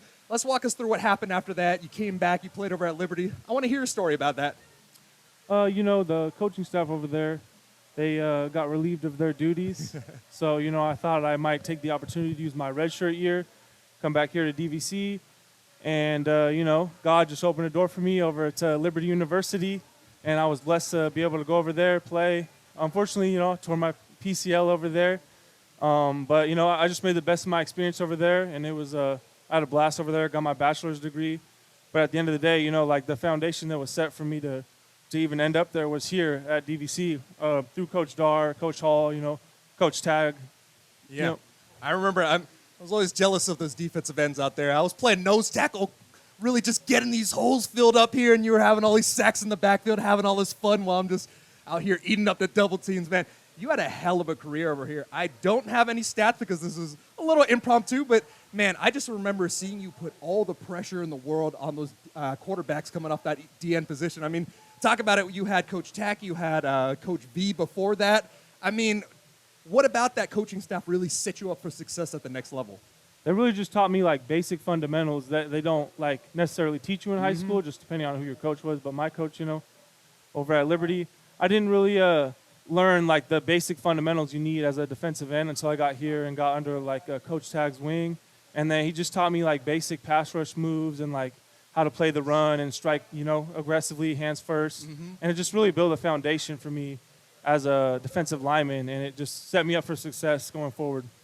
Yeah, and that's one of those things that we talked about before. I still remember one of my moments that really made me learn is freshman year playing at San Mateo. Frankie came out because he was having cramps. I had to come in there. And one of the things I learned on the spot that I never thought of somehow was, hey, if you just look at the first step of the offensive lineman, you're going to see a lot about what they're doing. Before, I was out here just bench pressing and being the strongest man on the field. But when you come to this level, everybody's as strong as you, if not stronger. So you got to use those techniques. You got to learn how to read the feet of the offensive lineman to see if it's a pass or a run. And kind of just those little, it's the game within the game. Absolutely, yeah. Even in the film room, I remember sitting in the film room with Coach Hall, we're watching film and we're looking at offensive linemen trying to read keys. And you can see some offensive linemen, they give away big indicators on which way the play is going to be running, whether they're leaning or, because they're just trying to give themselves the upper hand on you. But, if you watch film and you do your homework, it's going to really set you up for success, whether it's in the run game, pass game, Yeah, and that's the biggest thing between coming from the high school level to this level. It's just getting those good habits that set you up for success. Actually going there, watching film before the film sessions to know exactly what's going on, to actually do your homework in the scouting. You're a student and athlete, but you're a student athlete because you have to study football so much as well. Yeah, I agree. But, just the foundation that's set here is big. There's a lot of talent out there, all across the board here at DVC. And just the coaching here is, it's top of the line. It's going to set you up for success going forward because, when you make that jump, things really pick up, whether it's workouts, schoolwork, everything. But just because of Coach Dar and the staff he has here, it's unbelievable, and it's going to set you up for the future and just to be an all-around great ball player, and not even just a good ball player, but a great person, yeah, exactly. And yeah, it's one of those things, man. It's just we were recruited here basically off the idea that these new facilities could come and be something special, but now we have the coaches, we have the facility. Man, DVC, it's on the way up to the top. Last year it was a top 10 team at some point before a lot of key injuries led to that over 500 season. But yeah, a lot of foundation being built with what we've done in the past and continue to pay it forward with Coach Dar and his great staff. And Dylan, thanks for coming on. Thank you for having me. Appreciate you. All right, Dylan played over at Montana, came back here, played over at Liberty. So a true D1 defensive end, time and time through, built here at DVC. Thanks, brother. Yeah, we killed it, man. Hell yeah.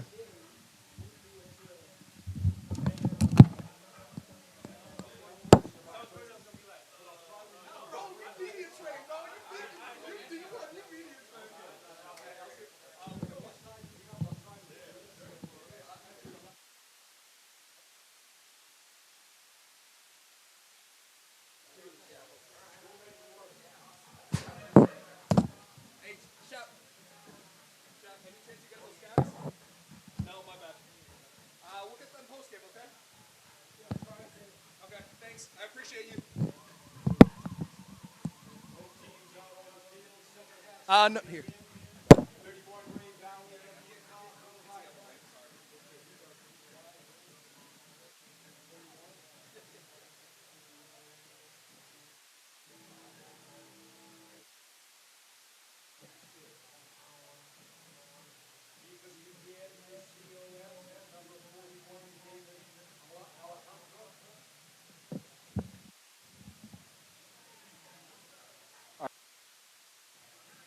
Back here at the half after a great interview with my old friend, my old teammate, Dylan Guilfoy. A couple big sky guys back in the building.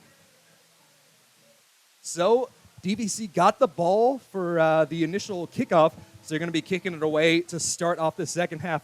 Ray Valley set away to boot it off. This will be a high pooch kick, and it'll be fielded at the 32-yard line. Middle of the field, caught by one of the upbacks, and he's brought down at the 36.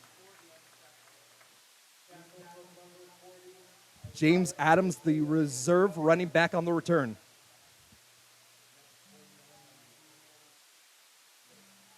And I believe that was 39 or 49, Nathan Kinsley on the tackle. So flip the sides of the field, and COS comes out once again. Blue helmets, orange trim, white jerseys, blue numerals, blue pants. Vikings, white helmets, green jerseys, white numerals, and white pants. Nathan Lamb trying to make it back after that last turnover to stop the possession on his last time out on the field. And this time around, be a handoff up the middle of the field. Only a gain of 1 on the play, and a gain of just one. Yeah, Ben Rowe right there shot the gap, was able to make that stop. Was that Ben Rowe? Oh, yeah, I think that's 44, yeah. I believe it 44, was Ben Rowe. So Ben is back in the game. Ben has been out the last few weeks, so it's great to see him back on the field. I mean, it's one of those things I was talking to Coach Jeff before Coach Hansen before the game, and Ben lost 40 pounds before this. He's not necessarily a big 300-pound defensive lineman anymore. Instead, he's a physical, hard-bruising nose tackler as the ball is passed out to the 39-yard line and tackled by Rashid Reason in the flats there.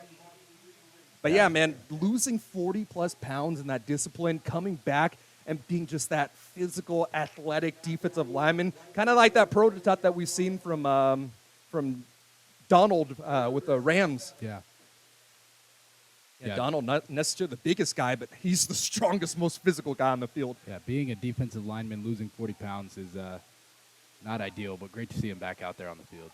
I mean, he lost 40 pounds and he put on the muscle, so it's like he lost the fat, and now he's just a pure athlete. Muddled defensive front, quick pass out in the flats once again, breaks the tackle out to the 50-yard line, crosses midfield, and a hard shoulder tackle out of bounds at the 40-yard line. A flag comes in late, and that'll likely be a late hit. I do not like that call. Jaden Price, the free safety, came up and laid the wood on the sideline, but this might be 15 yards tagged on top of it. Hopefully they get a deliberation from the staff at the bottom of the field to get that one picked up, because that looked clean from the booth. Yeah, he led with the shoulder there. Nothing that should have been a flag thrown. If anything, it's a late hit, but the hit happened right at the stick, right at the line. Yeah.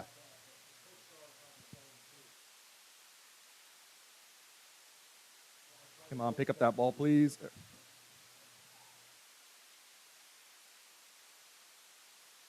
They will call a personal foul. And so the Vikings, they did pretty well to avoid those big penalties that hurt them like this in the first half, but instead, first offensive drive for COS, and that's a big 15-yard penalty that'll set them up at the 30-yard line, deep inside Vikings territory. First and 10 here. Vikings leading 21-14 coming into this halftime break, or coming in from this halftime break. Vikings showing a 3-man front, up back off the right-hand side. They send pressure across. It's a reverse. Read well, but unable to make the tackle in the backfield. Out to the 30-yard line, cuts it back, top of the numbers, 20. Out to the sideline, 15, pushed out of bounds at the 12-yard line. Another flag comes in at the end of the play as well. 19-yard pickup on the play. Chip Menard had his arms extended and was almost there to make the stop. Just couldn't make it and got outside. Yeah, Chip Maynard, the sophomore defensive end he's responsible for the outside contain, so he was there but just wasn't able to get that tack on the backfield. That's another pickup by Dwayne Coleman, his 5th rush of the season. It's going to be another defensive penalty on the Vikings. So 2 costly penalties to start this half, right out of halftime. Yeah, so 13:01 counting down. That'll be half the distance of the goal and the horse-colored tackle on the sideline. And so now Nathan Lamb getting a lot of confidence back after that last fumble and interception. Vikings need to bite down on the mouthpiece. Bend but don't break.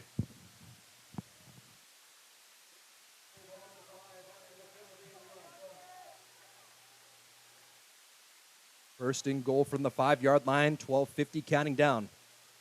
Lamb out of the shotgun in the backfield. He'll motion the receiver into the backfield with him. Quick pass out in the flats. That's caught by the tight end. And an easy pitch and catch. Anthony Valencia, 4th touchdown of the year. And that's someone we talked about pregame. He's been one of their leading receivers all season. Can't lose Valencia out there in the flats. Yeah, but it's one of those things where you just get a good matchup. You have a linebacker on a tight end. You run him out into the flats, and just when you have that little bit of space in front of you, it's he caught them in the coverage there. Yeah, full head of steam. Nothing much the defense could do there. So a beautiful first drive there, driving all the way down the field. Started at the 35 and capped off with that touchdown. Snap is off, hold is down, kick is up. It's a kick that doinked the left side of the upright, but it found its way in.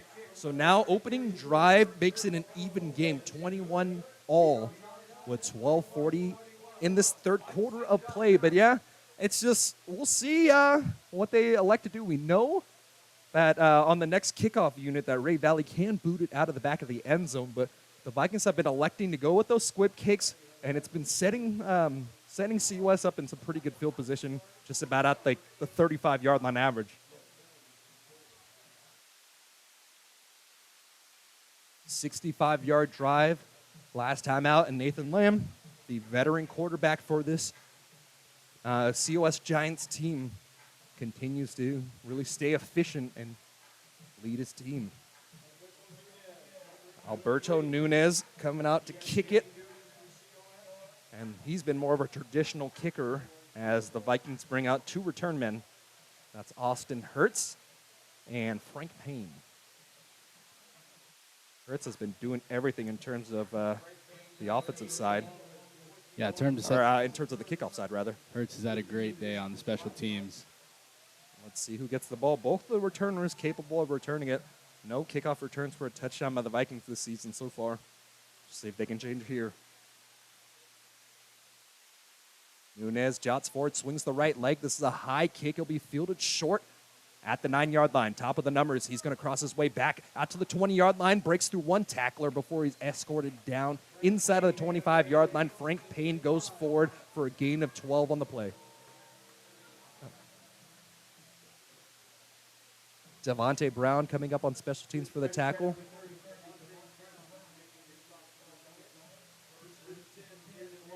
And that's actually a 19-yard return on the play there.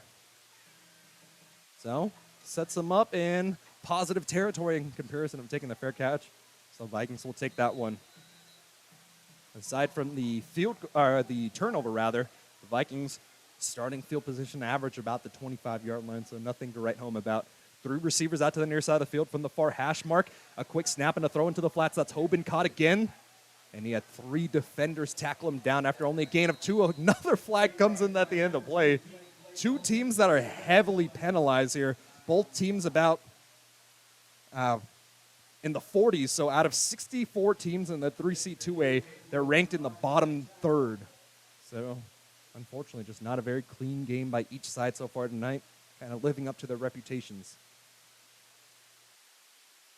The play stands on the field. It'll be a 2nd down and 8 from the 30-yard line. But we'll see who they call this one on. It looks like it might be a hold on the Vikings as they're marching back. And that's actually a block in the back. So on a gain that only would have been 2, the Vikings will actually march back instead. Can't catch a break. And that's just something the Vikings have struggled with all year is penalties. There's costly penalties on certain drives. Yeah, the Vikings, 82.8 penalties per game. And I actually misspoke earlier, so COS is giving up 74.8, so they're in the bottom half. But the Vikings are in the bottom third in terms of penalties. So terrible penalty will push them all the way back into the 14-yard line. So the young quarterback, Jordan Cook, has a long field in front of him and a lot of yards needed to pick up. First down and 23. 12-17, counting down. They'll come out in the spread set once again. 3 receivers out to the near side of the field. Jordan Cook's out there leading the offense. From the far hash mark, he takes the snap out of the shotgun set, looks towards the far sideline, throws it short, spins out of one tackler, and he's taken down after that tackle, actually. Only a gain of 4 on the play from Mikkel Ely, making it a second down and 19.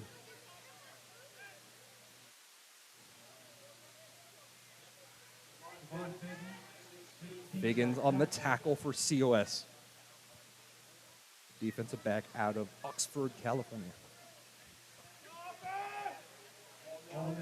Elijah Alonso, he's had his name written all over this game so far. He checks back into the game for Hoban. Second and 19, 11:30, counting down. 21 all is the score in this third quarter of play. Vikings facing a second in an eternity. Up back off the right side of the offensive line. The motion crib into the flats. Fake the screen over there. Instead, go back and the screen passes sniffed out. Tackle for a loss of 2 yards officially on the play there as the forward momentum brought him forward.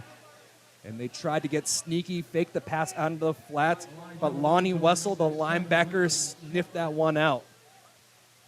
Yeah, Nassim Chin, Lonnie two. Wessel not getting fooled on that one. Shot the gap perfectly and was waiting for that screen pass. So now it's third and an eternity, 3rd and 20 from the 18-yard line. Vikings are going to need a miracle to get out of this hole. Empty set, 3 receivers towards the near side of the field. Jordan Cook from the far hash mark looks towards the near sideline. Plenty of time on the play clock, 15 seconds counting down as he gets the audible. Isaiah Newton, we saw a few snaps from him last week, but Newton helping with the play calling on the sideline alongside Joey Aguilar, not dressed tonight. 3 seconds left on the play clock, and the whistles come in. We'll see. Maybe the Vikings decide to take a timeout. But no. So on a 3rd and 20, a very precious timeout will be taken very early on in the third quarter. I don't know, maybe there's a matchup that they didn't like, but COS will burn an early timeout here. They'll only have 2 more in their pocket with 10:28 counting down in the third quarter. So with that, we'll take a quick timeout alongside them on the field on the DVC Viking Sports Network.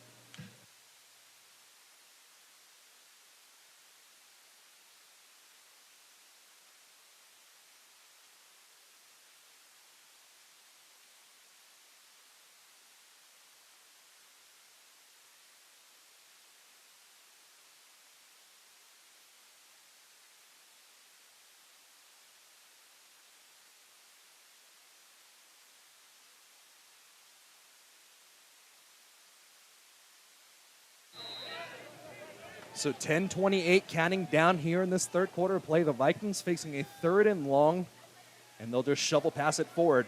Jet sweep out to the 20-yard line. And a hard hit, tackled down after only a gain of about 3 yards on the play. That was Dylan Davis, the defensive back, filling the gap, and another penalty comes in at the end of the play.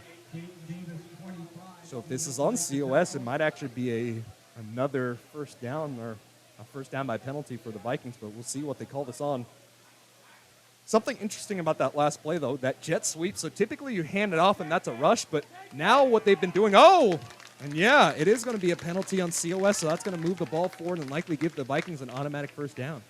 But something interesting that I've picked up as of recent is instead of handing that ball off in the jet sweep, they do more of a fly sweep action. You pitch the ball forward, and that counts towards the quarterback's passing yards if you do that. Yeah. So it's the game within the game. When you're at that junior college level, trying to get stats any way possible, and the wide receiver will take it because that counts as a reception, and the quarterback will take it because, hey, that's not a handoff. So after the penalty, the Vikings dig themselves out of a hole. So an early timeout burned and a penalty to add insult to injury. So they come out of pistol. Look, Nassim Chim is at that fullback position, though. Quick pass. It might be a double pass. Cribb lines up. He has a man wide open. Cut it.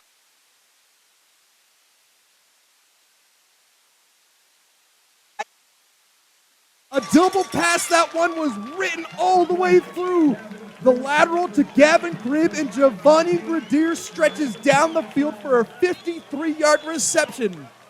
We'll see what the flag on the field is. It flew in at the 24-yard line. If it stands, the Vikings will get the lead. If it doesn't, then I don't know. Oh, that's just... Oh, you hate to hear that. So, celebration coming from the coach's booth. They might have got some information that I didn't get, but the penalty is not on the Vikings. So 2 penalties in a row, both go on COS. One set up that play, and the double pass is the first passing touchdown of the Cribb. So Gavin Cribb, man, true athlete, can pass it, can rush it, and he puts the Vikings up 27-21. Trickery across the board. You had a punter with a first down pass to a long snapper. Now you have a running back with a deep bomb, setting up his wide receiver, Giovanni Gradier, for the tug. Bad cross the T on the PAT. We'll see it. Snap is down. Kick is up. This one was wide left.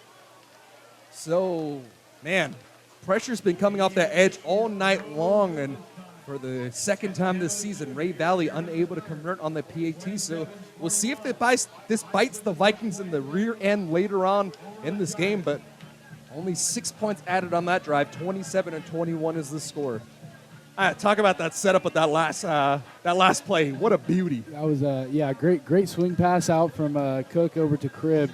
Just Gardere just lost his defender deep down in around the 30-yard line. It's one of those things as well as Gradier was able to fake blocking the whole entire time down the field. So all of a sudden, he gets off his block, he runs forward. If you're a defensive back, you're thinking tackle the swinging running back in the backfield. But instead, you leave your man wide open, and that was just a beautiful design play by Drew Anderson. It's one of those plays as a defender where you have to pick one or the other. You unfortunately didn't work out for him on that time.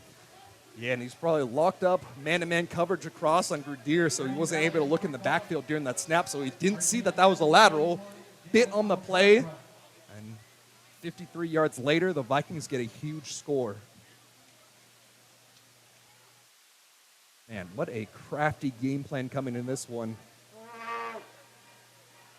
I was talking about it with Coach Dar before this game last year. COS came in a DVC on that Monday night game, and they were able to upset the Vikings, who were ranked number 7 at the time. So definitely some bad blood. If not from the young players, the freshmen, the sophomores, and the coaching staff still remember that one. Ray Valley ready to kick it away. We'll see what he has in store this time. No traditional kicks so far in this game.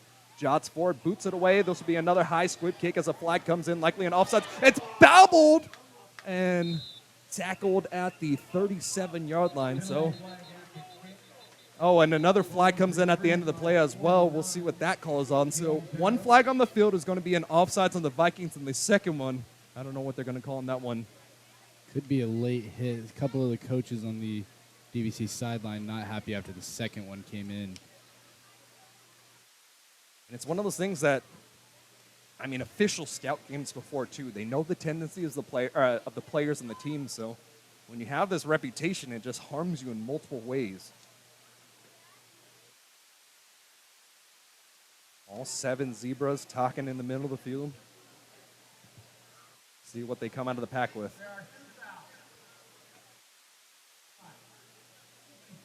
Offsides, kicking team. Will be enforced at the end of the run.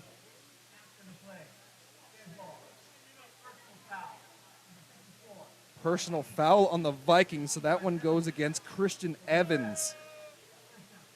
So Christian Evans, he puts the Vikings in a bad position. So a total of 20 penalty yards will be added onto the end of this play. So the ball was fielded down at the 38-yard line, so move its way all the way into the Viking side of the field. So that's the initial 5, and now we get the 15. And like we said, just the bonehead penalties from the Vikings just costing him all season long. That one ain't a hustle penalty. That one's a rough one. So COS, more terrific field position as they set Nathan Lamb and the offense up at the 42-yard line. Working left to right, Nathan Lamb comes out of that pistol look.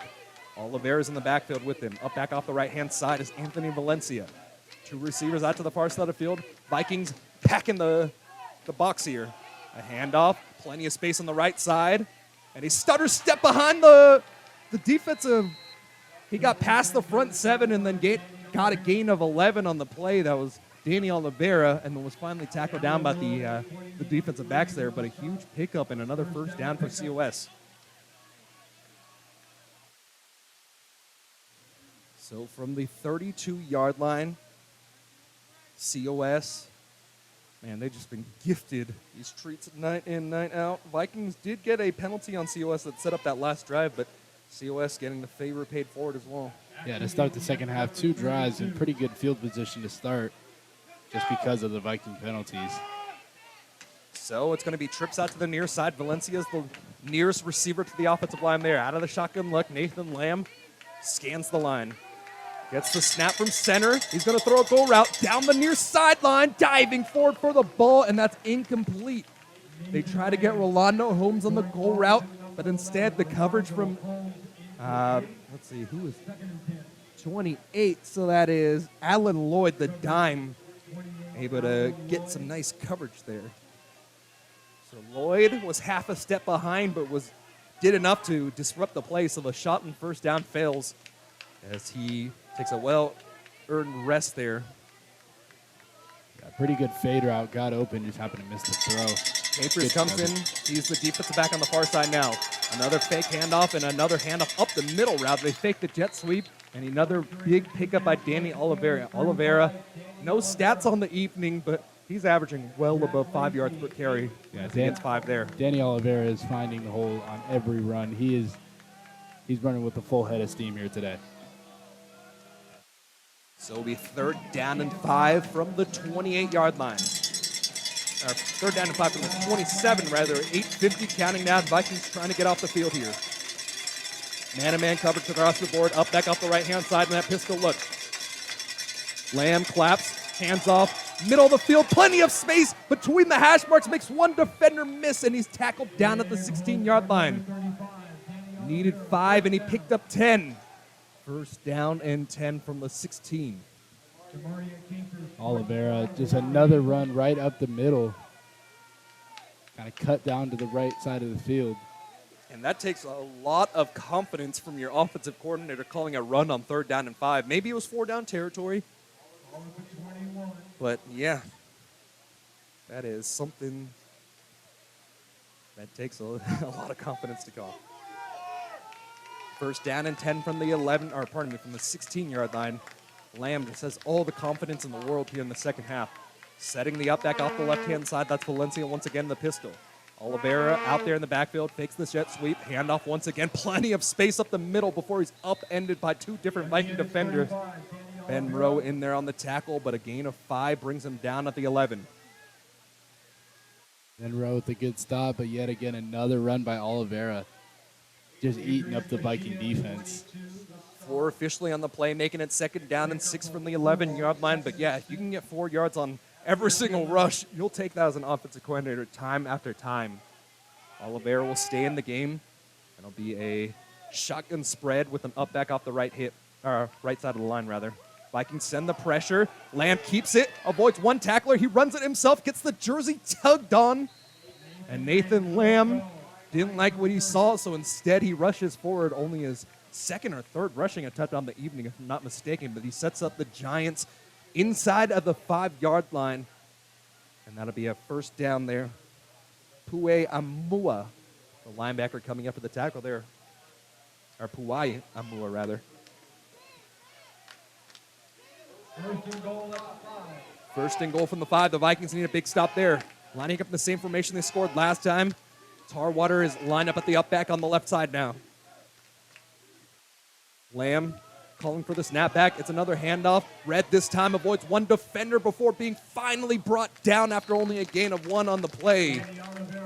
Rashid Reason filled the running lane there. And the Vikings bring in a bigger defensive lineman. Mason Reese will come in the middle.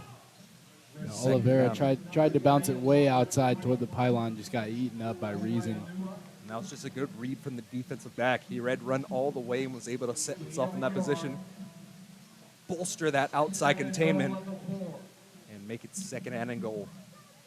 Ball's at the 4-yard line, 6 minutes, 30 seconds counting down. Vikings missed the PAT last time out. So COS trying to take the lead. Shift from the defensive line. Out of the shotgun set. There'll be another handoff up the middle. And this time around, the Vikings goal line defense is starting to make a statement there. Danny Oliveira tries to make a tackle one more time, but Chip Maynard, the defensive end, filling that gap, making the tackle. DVC with 2 great stops on the goal line. And now they need a big one here to keep the lead. Only up 6, 27-21. The number 21 ranked DVC Vikings leading the number 11th ranked COS Giants. The cowbell's ringing in. Fans are getting loud here on the near sideline. Giants come out. Danny Oliveira's off the left hip of Lamb. 3 receivers split out to the near side of the field. Man-to-man coverage across the board. They motion Holmes out into the right hash. Step up into the pocket. Tackled, reaches forward, and another rushing touchdown for Lamb. Almost identical from last year. Spread it all out. Lamb pump fakes, steps up in the pocket, and this is almost the same exact performance he showed up last year. Yeah, send everybody wide, man-to-man coverage, took the pump fake and just decided to take it right up the gut himself. And that's what I was talking about. It's the sneaky athleticism of Lamb. He's not necessarily a runner, but when he needs to get it, he'll go put his nose down, put his helmet forward, reach forward for the touchdown. Trying to take the lead here. Vikings offsides. It's fumbled down on the field. The ball's almost batted away, and that would have been the break that the Vikings need to tie it up, but unfortunately it looks like they jumped offsides beforehand. Oh, he bobbled the ball. That was Mike Melanson, the holder, but another penalty going against the Vikings. That's just, hold your water, man. Hold your water. That's a costly one for the Vikings that could have tied this thing up at 27. And now half the distance to the goal. No. COS going to get another kick. Yeah, another kick, man. So we'll see if Lightning can strike twice here. 5:26. Vikings trying to keep this game 27-0.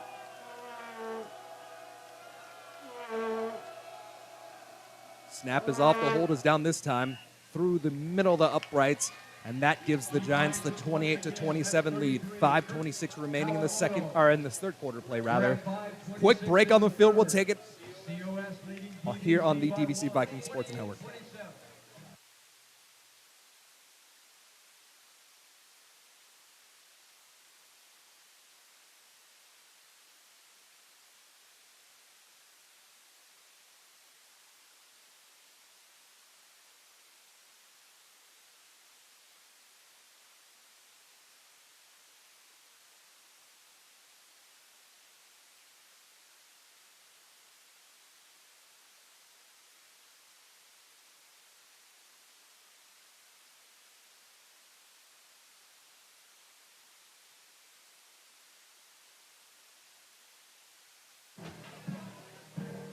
Scoring on every single possession in the second half so far. Lamb's had plenty of great field position in front of him due to either penalties or due to whatever it is.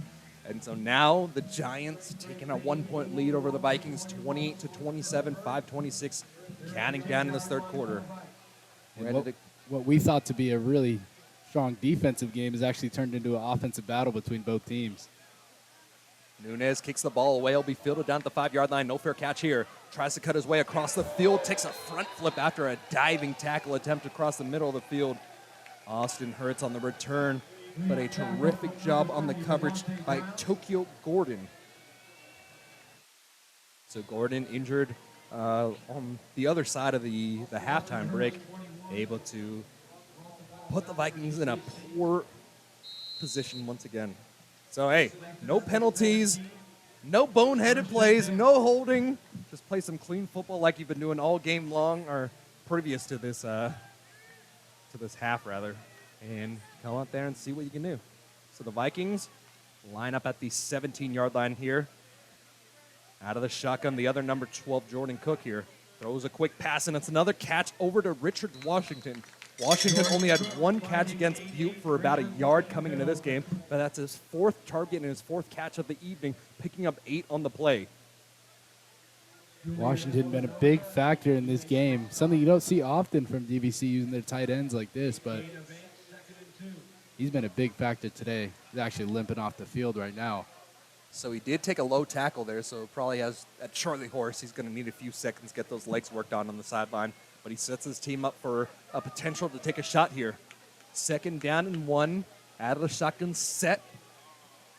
And the motion, the wide receiver across, and it's going to be a handoff off the right side of the offensive line. Not much of a gain there by Eric Hunter. Hunter actually, now they call it net 0 there, so instead of taking a shot, they run the ball with Hunter, the scat back, and they'll make it 3rd down and 1 from the 25, or 26 now.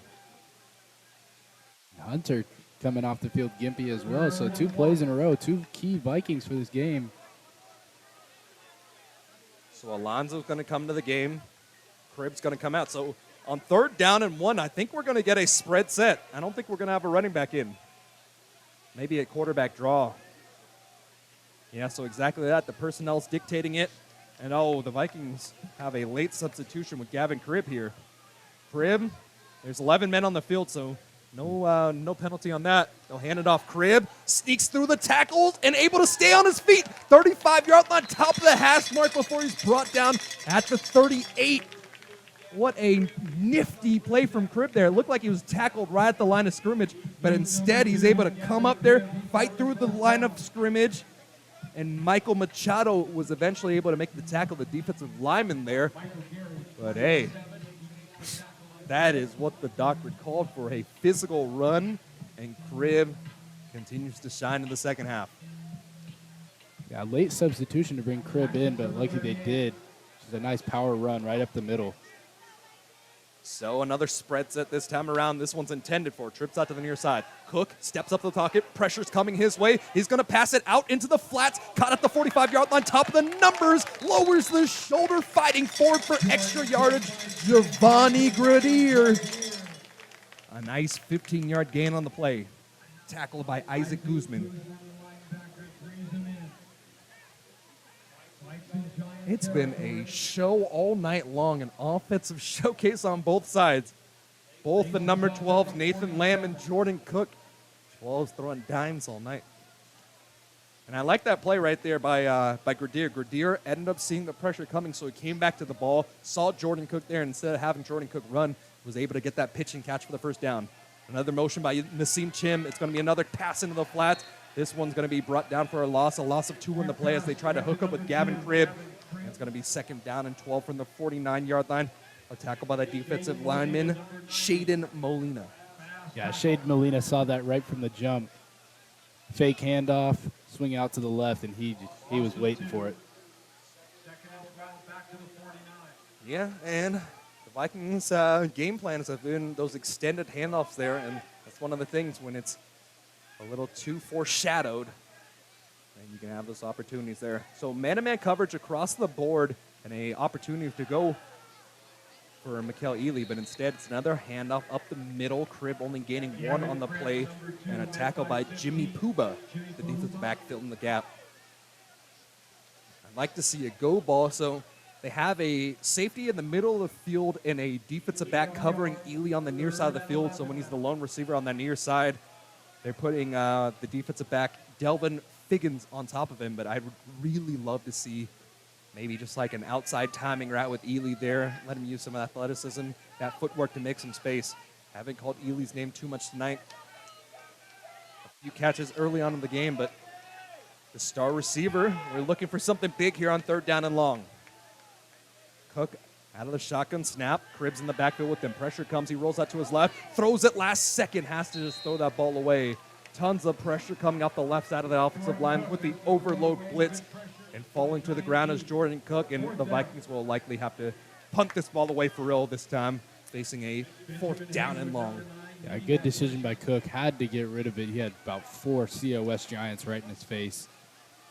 So Nathan Price comes out to boot it away for the first time this evening. Last time we saw him on the field, he got a 1st down pass that set up a Viking score. But this time we'll finally get to see what the freshman punter has in store. All-state punter and soccer player out of high school, but hasn't played since the first game. It's another fake pass, or fake snap. So snap up to the up back, another pass down the middle of the field, and that's an interception this time around. So tried to go to the well for the second time. They got the direct snap over to Nico Bowler. Nico Bowler rolled out to his right, looking down the field, but the coverage was true across the board. And so the Vikings, essentially a short punt, will field them down at the 31-yard line. And when you go to the well too many times, that's what happens. Under 50 seconds remaining in the third quarter. So the mixed extra point may come back to bite the Vikings in the rear end here. 28-27 is the score, as it seemed like this Vikings team hasn't had much to offer against Nathan Lamb and the Sequoias Giants offense. Two receivers on each side. Lamb out of the shotgun. Man-to-man coverage here. Lamb looks towards the near sideline, throws it short. Trying to break down and make the tackle, and was able to do that. Pass goes out to Dwayne Coleman, and the tackle's made by Jelani Brown on the coverage. A pickup of 5 on the play. Yeah, good breakdown there by Jelani Brown. Not trying to go for the tackle, immediately breaking down and saving a couple yards there. So it'll be a 6-yard reception on the play. And at this point, though, you can see Lamb really just getting those quick passes out to the flats there. And you might see them bite on one and actually try to take it home for 6 if he keeps really projecting those, or what do you call it? Really just showcasing that the throw. So end of the quarter, we'll take the break here. 28-27 is the score as the Sequoias Giants lead the Vikings, scoring on every single drive. They scored 14 points in that second quarter. Vikings scored 1 touchdown but missed the PAT. So that gives us a score 28-27. So back on the other side of the break on the DVC Viking Sports Network for the fourth quarter.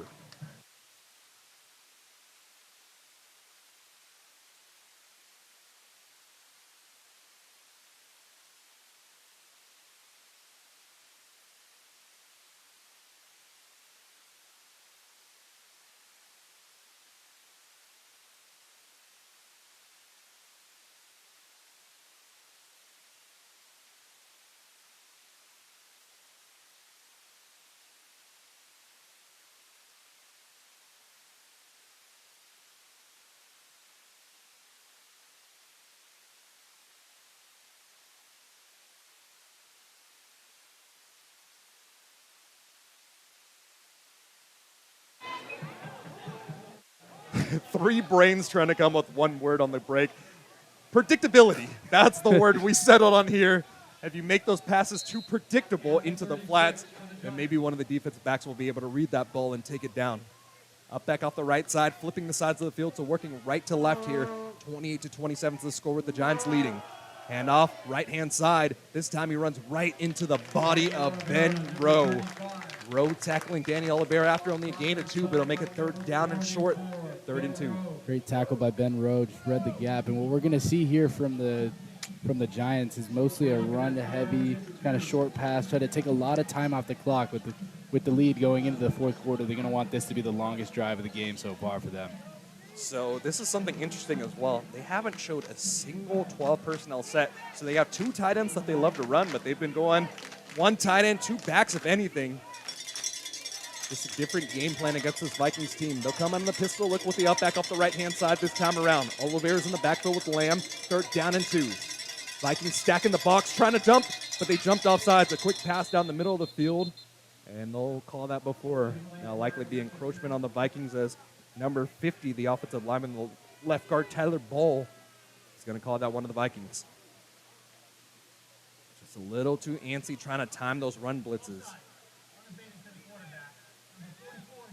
And that was Ben Rowe from the nose guard position. He's got the ball right in front of him. You can't jump off sides as a nose guard.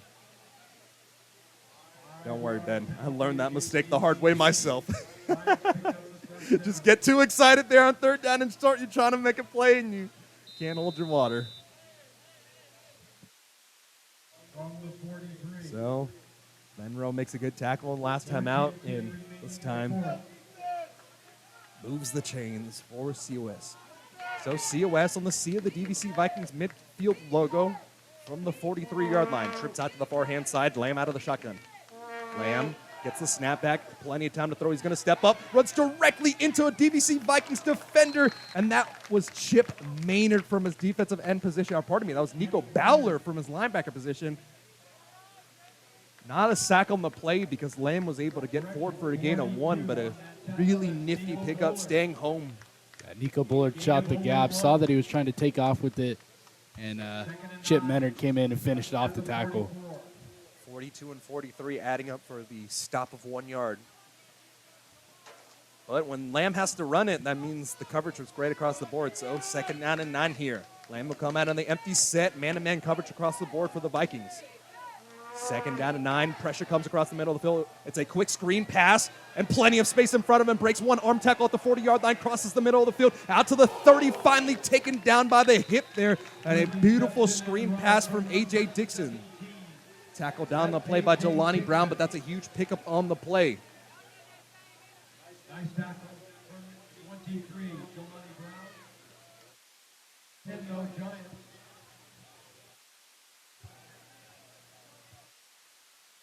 27-yard reception, or pardon me, I think I did the math wrong there. But a huge pickup there. And those screen passes have been working. They haven't been going to them too often, but the 4 screen passes that they've run tonight have worked out for the COS Giants. 2 receivers to the short side of the field. Coleman across the formation. It's another handoff up the middle, breaking 1 tackle and taking 3 different Vikings defenders to bring him down after a gain of 9 was Danny Oliveira. And once again, Danny Oliveira, another run right up the middle, and he's just getting positive yards after positive yards. He's had a great game tonight. And it's that jet sweep that keeps biting the Vikings in the rear end. They fake that jet sweep, and then the Vikings have to play their true defensive end positions and hold that outside containment. And then Danny's just getting plenty of space up the middle. The thing that worries me, though, is when you run that formation, it's kind of like a triple option out of the spread. You have the jet sweep as the handoff. You have the dive as the fullback in a traditional triple option. Then you have the quarterback keeper off the edge. So we haven't seen Lamb keep it too many times, so we might see that tonight. Lamb out of the shotgun, throws it across the middle of the field, and that's a wide open touchdown for COS. 20-yard touchdown. And that was Willie Neal Jr. for the Giants. So haven't called his name tonight, and his first name calling is a touchdown. So it'll be 34-27 pending the extra point here. And a deep slant, kind of right over the middle.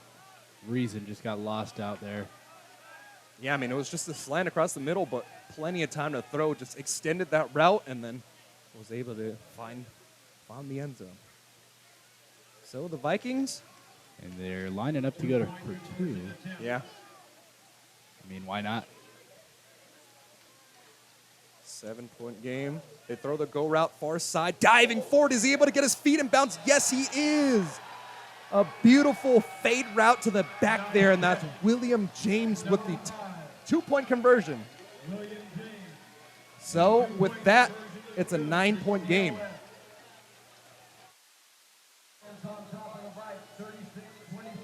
I mean, what a catch in the back of the end zone. Faded it right to the corner. I mean, that's an interesting call there. You make it a 9-point game, so it's no longer a 1-possession game, but you take the risk of possibly giving back that extra point that the Vikings missed. But they rolled the dice last time. It hurt them. This time, COS able to make this a 2-possession game. 11:50 counting down here. Some gutsy play calling by Travis Burkett and his staff. Can also take into account the extra point and the missed field goal earlier in the game. Yeah. That could have came in brutal here toward the end. So special teams follies early on. They've shown some greatness and they've shown some struggles here. Vikings uphill battle here in the 4th quarter. Nunez ready to kick things off once again. All of his kicks have been fielded so far today. Heels are only at the 11-yard line. Frank Payne and Austin Hertz lining up for the kickoff return. Jotting for Nunez, ready to boot this away with his right leg. And this is a high-angled kick. Caught at the 17-yard line. Top of the numbers, he'll work across the field. Plenty of space as he uses the angle between the hash marks out to the 35-yard line, and he's tackled. Ball pops out, but he was likely down before the play. The Vikings fell on top of it anyways. A nice pickup on the play, and it'll be taken out to the 42-yard line.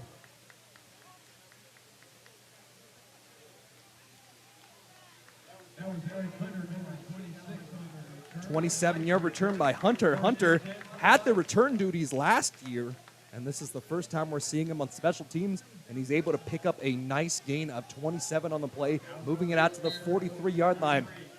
So far in this quarter, it's been all plays inside of their own 25-yard line, so now the Vikings finally get some good field position, and we'll see what they can do with it. They had to possibly punt for the first time last time out, but instead they went for another fake punt. So Vikings fakes the stretch, rolls out to his right, goes deep down the middle of the field, has a man wide open at the 20-yard line.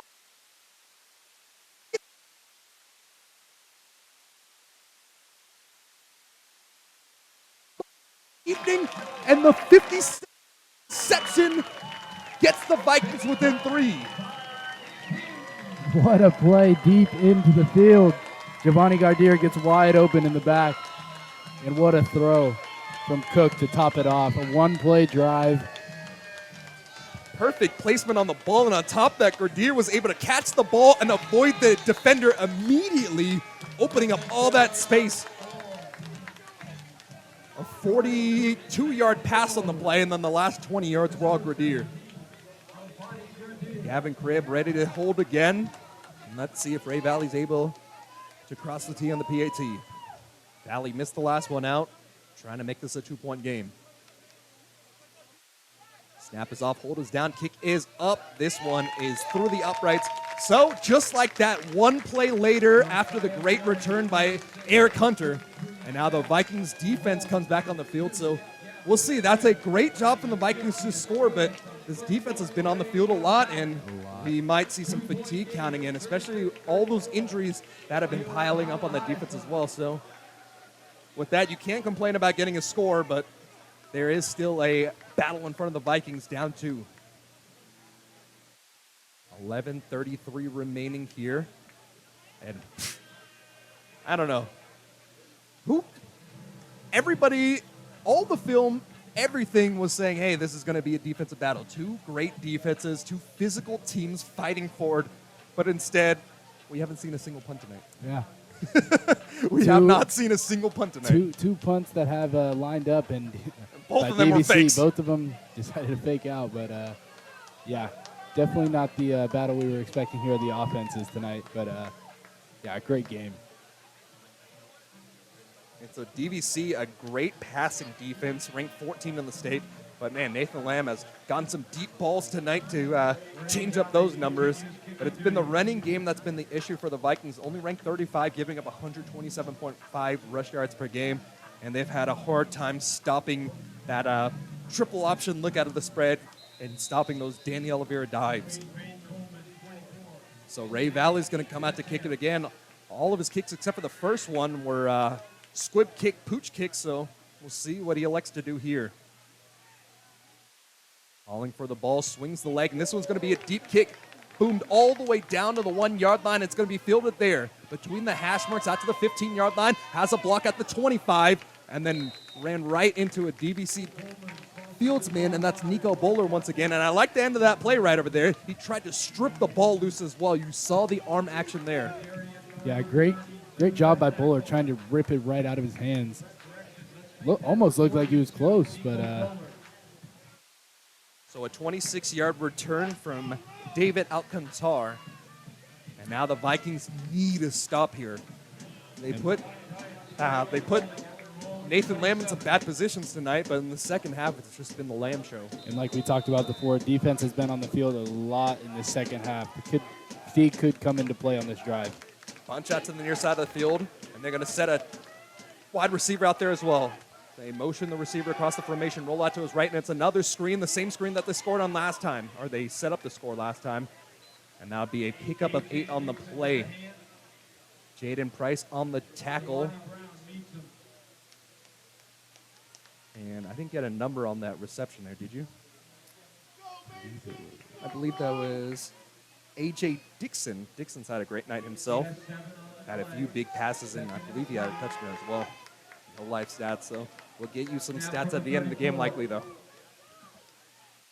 Vikings needing a stop, but it's going to be 2nd down and 3 from the 34-yard line. Lamb out of the pistol look. Another handoff up the middle. Runs right into the arms of Malachi Ward.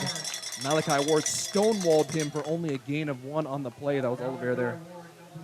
Nico Bowler also adding on to that tackle. So 3rd down and short. We've heard these bells tonight. The Vikings have put COS in these 3rd down situations. We get the Undertaker bells, but we need a defense chant from the crowd, and we need the Vikings to get off the field for the first time this evening.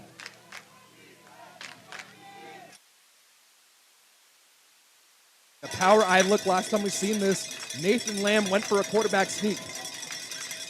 Vikings send the pressure, obey a handoff up the middle, plenty of space, gets past the defense, out to the 50. Top of the numbers, finally brought down inside of the 20-yard line, 15, and they'll mark him down at the 15 at that spot.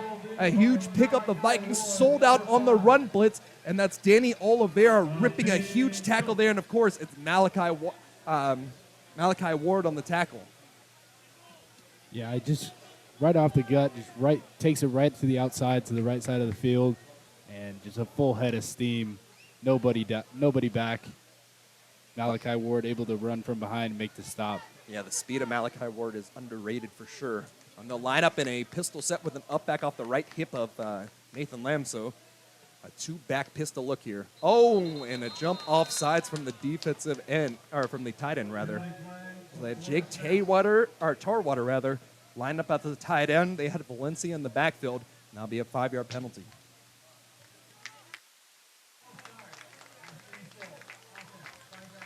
So Tarwater called for the false start. It's going to make it 1st down and 15 from the 20.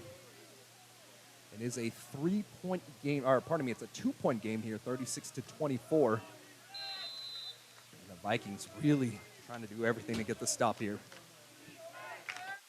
Set up in a good position after the big rip away and the big rush. Fielded COS into the red zone. Oliveira's off the right hip of Lamb. And another false start. The shifty defensive line of the Vikings caused Willie Asalele to jump off sides. Or the false start, rather. So 2 consecutive false starts, one by the tackle, one by the defensive end, or pardon me, tight end. And Lamb's got a long field in front of him. 1st down and 20 from the 25-yard line. Bend but don't break. That's the motto here. Vikings come out in a 3-man front. Dime defense for the Vikings. Out of the spread look is Nathan Lamb. Nathan Lamb calls for the ball from the far hash mark, fakes the screen again. He's going to step up in the pocket. Plenty of space in front of him before he's finally brought down at the, oh, did he get knocked down there? So he spun out of a tackle. Knee did not touch down at the, or until the 11-yard line. Coming up for the tackle was Jack Lacey at the end of that play. But a big pickup on 1st down. And that makes it 2nd down and manageable from the 11-yard line. Once again, man, I feel like a broken record saying this, but Lamb using the legs when it really matters. And he keeps putting his team in an efficient spot. Just like last time, spreading the receivers out wide, taking one pump fake, and then just taking it right up the gut. Talking to Travis Burkett, the COS head coach before the game, he talked about the maturity of Lamb so far. And maybe last year he would have rushed it before he necessarily needed to. And this year he's been on the money with those. Handoff along the right-hand side. Tries to break it to the outside, but Oliveira is finally stuffed after only a gain of 1 down to the 10-yard line. Jack Lacey once again from the middle linebacker position coming up for the tackle. Yeah, Jack Lacey, 2 good stops in a row. The crucial 3rd down here for the Vikings. So 3rd down and just about 5 on the field from the 10-yard line. Vikings need to stop here down 2. 7:30 counting down in the 4th quarter of play. The cowbells, the fans screaming, stomping their feet, getting loud here for 3rd down. Vikings need to get off the field. Haven't been able to do so tonight. Shotgun spread. Look, Lamb and Oliveira in the backfield. Off the right hip. The motion Holmes before coming back to check man-to-man defense. Oh, snap went through the legs of Lamb. Lamb picks it up. He's pressured.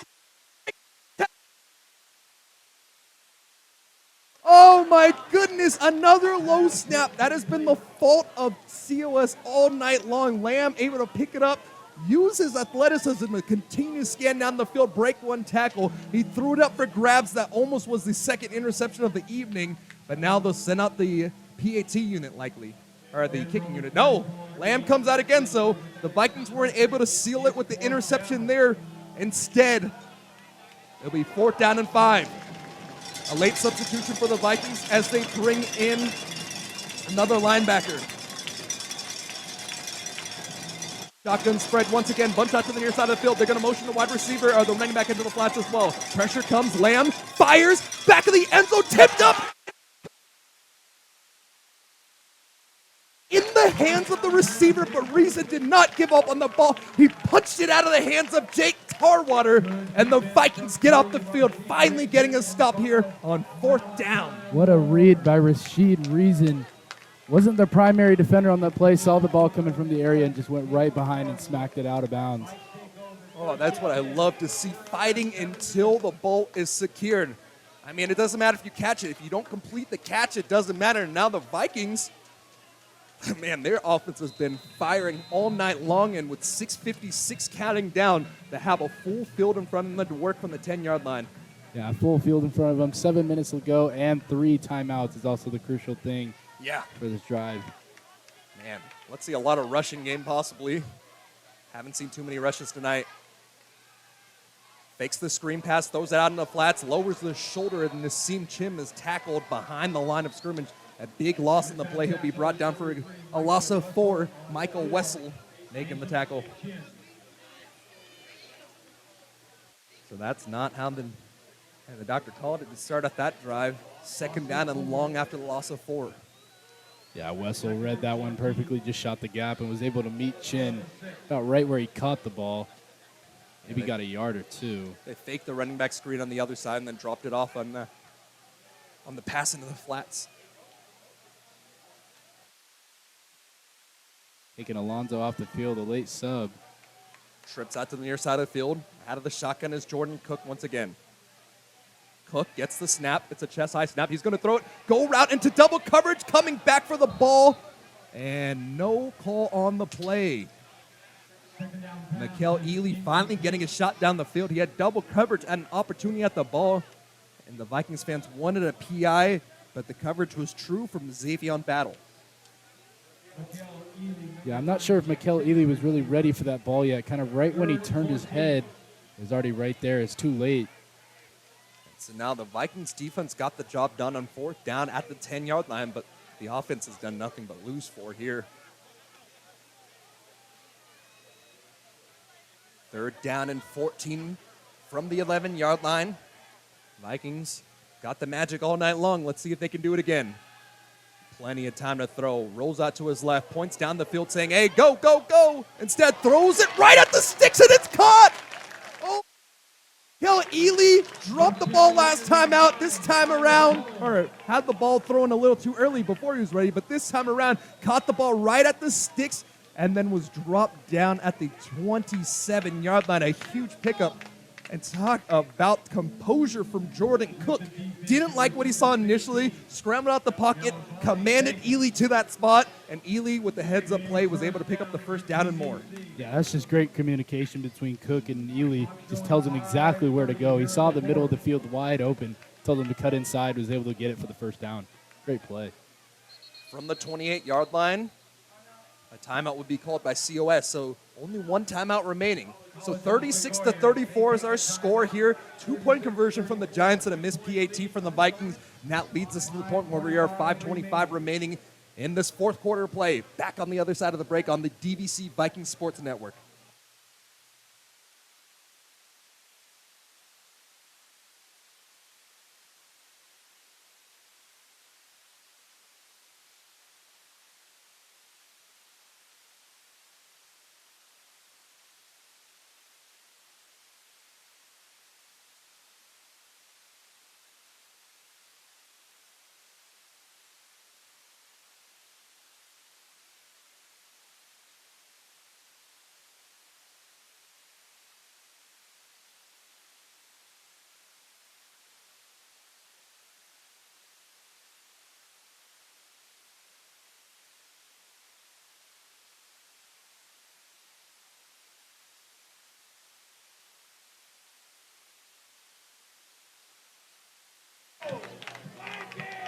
5:25 counting down.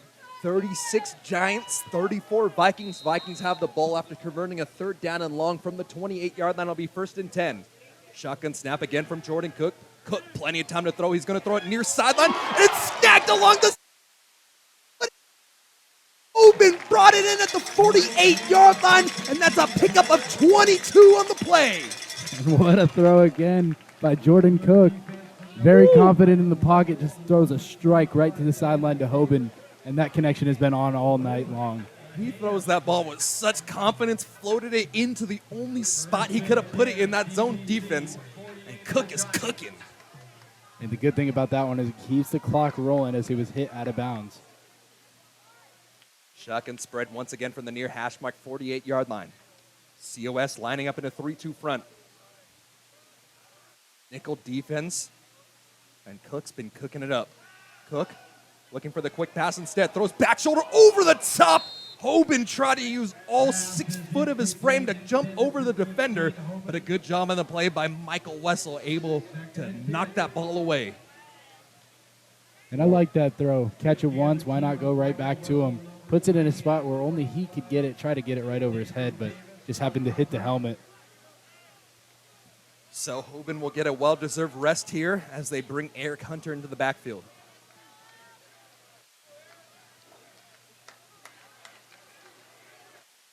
Hunter's going to be off the right hip from the near hash mark for Jordan. Ely, the lone receiver, man-to-man coverage across the board here. They finally bring the safety over the top. And it'll be a pass out in the flats. It's caught once again at the 40-yard line.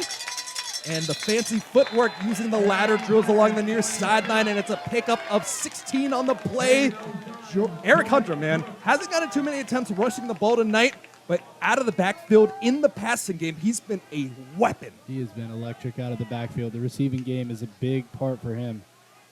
4:20 counting down. Cook out of the shotgun once again. It's going to be a handoff this time. Hunter diving forward for a gain of 4 on the play. Hunter is fielded down at the 28-yard line, making it 2nd down and 6. This is the part of the game where you get kind of strategic here. Do you play for the field goal or do you play for the touchdown? Only 4 minutes left in the game. DVC does have 3 timeouts left. Honestly, with the way the kicking game's been going this year, 1 for 3 on the year, I think you just run as much clock down as possible, and Get then the touchdown. you get that tug. Ray Valley is an experienced kicker in his 2nd year out of Miramonte High. 3 receivers out to the far side. Cook looks towards the near side, throws it short. That's caught by Elijah Alonso. Alonso, man, he caught the ball at the sticks and the yards after contact is the name of the game. Putting him at tight end has been a brilliant change-up for the Vikings, and that continues to move the clock down. 3:25 counting down. 1st down and 10 from the 18-yard line.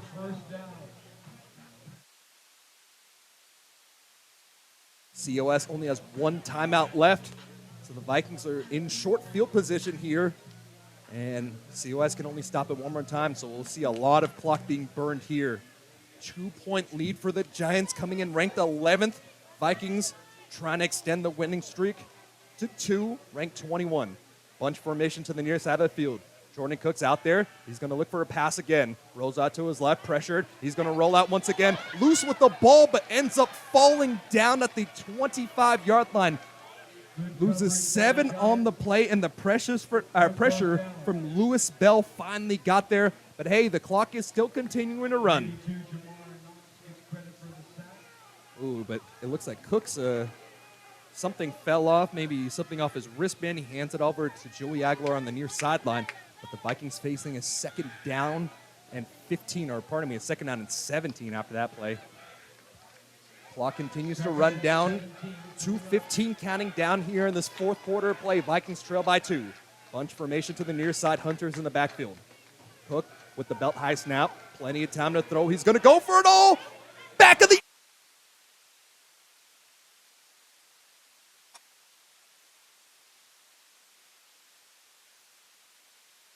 And he absolutely mussed 2 defenders to put the Vikings up 40-36, 2:01 remaining in this 4th quarter of play. I mean, it doesn't get any better than that from Jordan Cook. Puts it right in a spot where McPherson can jump right over to the defender and get it. What a night Cook has had. Another penalty on the field, so that'll likely be a excessive celebration on the Vikings again, man. These refs do not like this Vikings team. And that's 2 tonight on the Vikings for excessive celebration.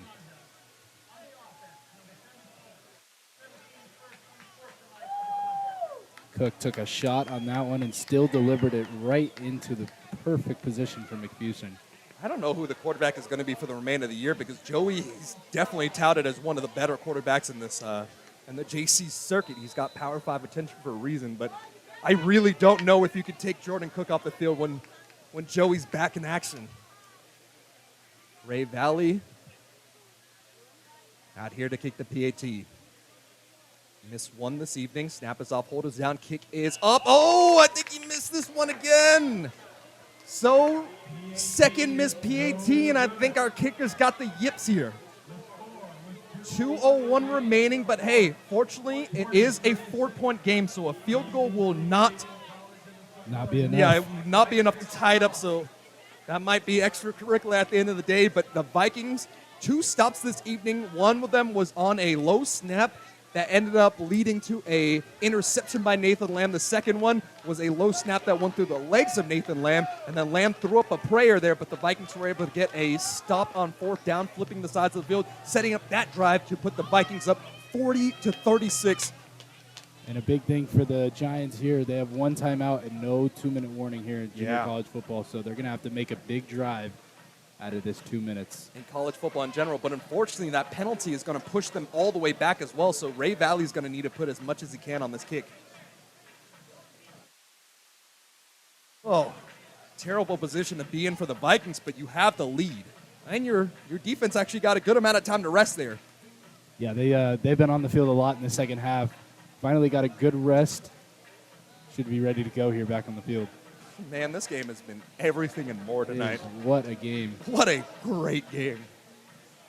And now the Vikings will have to kick it out from the 20-yard line.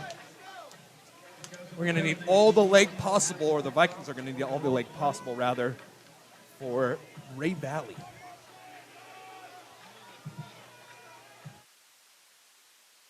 So, trying to get a late substitution into the game for the Vikings. And that's 36 at the end of the day checking in. So that's Trey Den, or pardon me, that's Josiah Flores, rather. The long snapper is playing some special teams in the reserve units.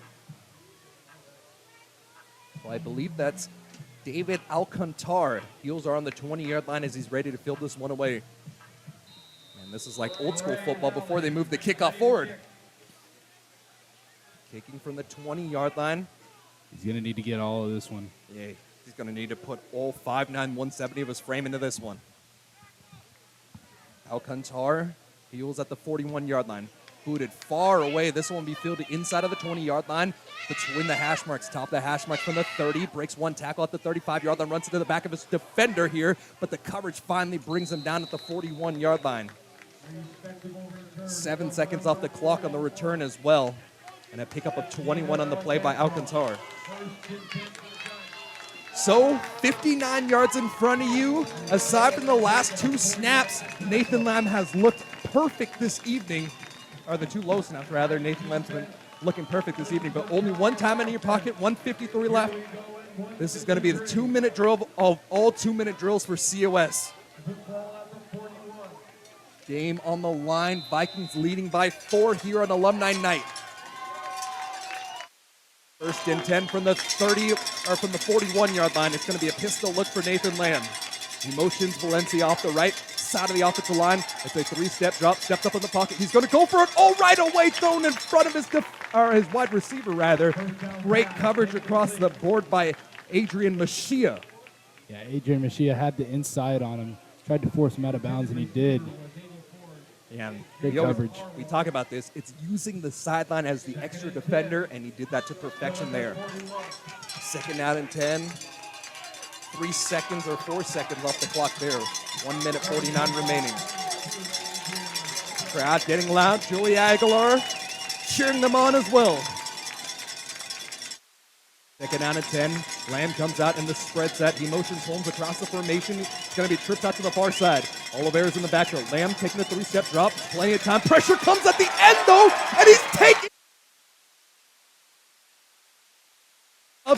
COS, and Nico Bowler and Ben Rose stacking up that for the sack. Yeah, Ben Rose shoots right up the gap and gets a hold of his legs. Nico Buller comes up top and finishes it off. And so instead of taking the timeout, they're going to let the clock run and hurry up to the ball. Big Third down and here. 18.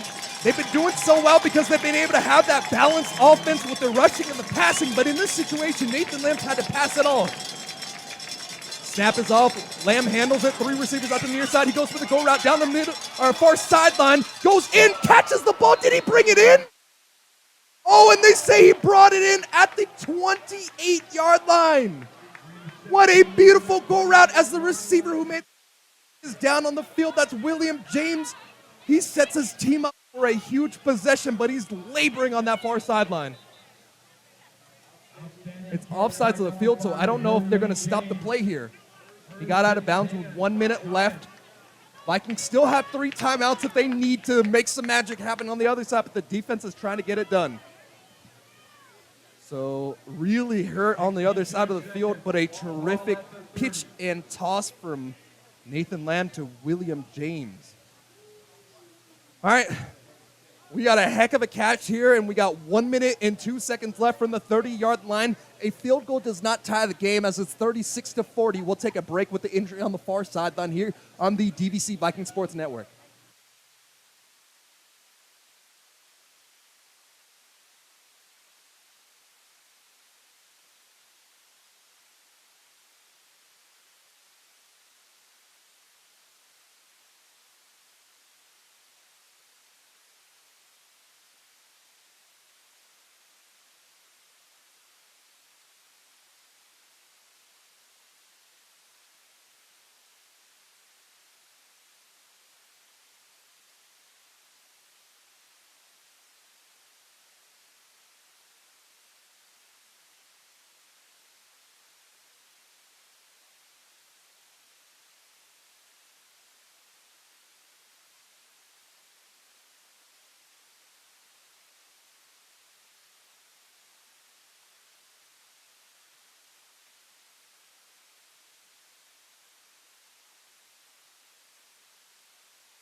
So William James able to get off.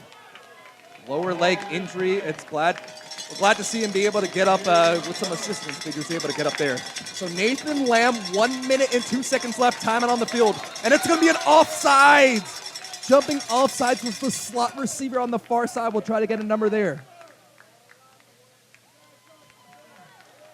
Looks like it's going to be a false start.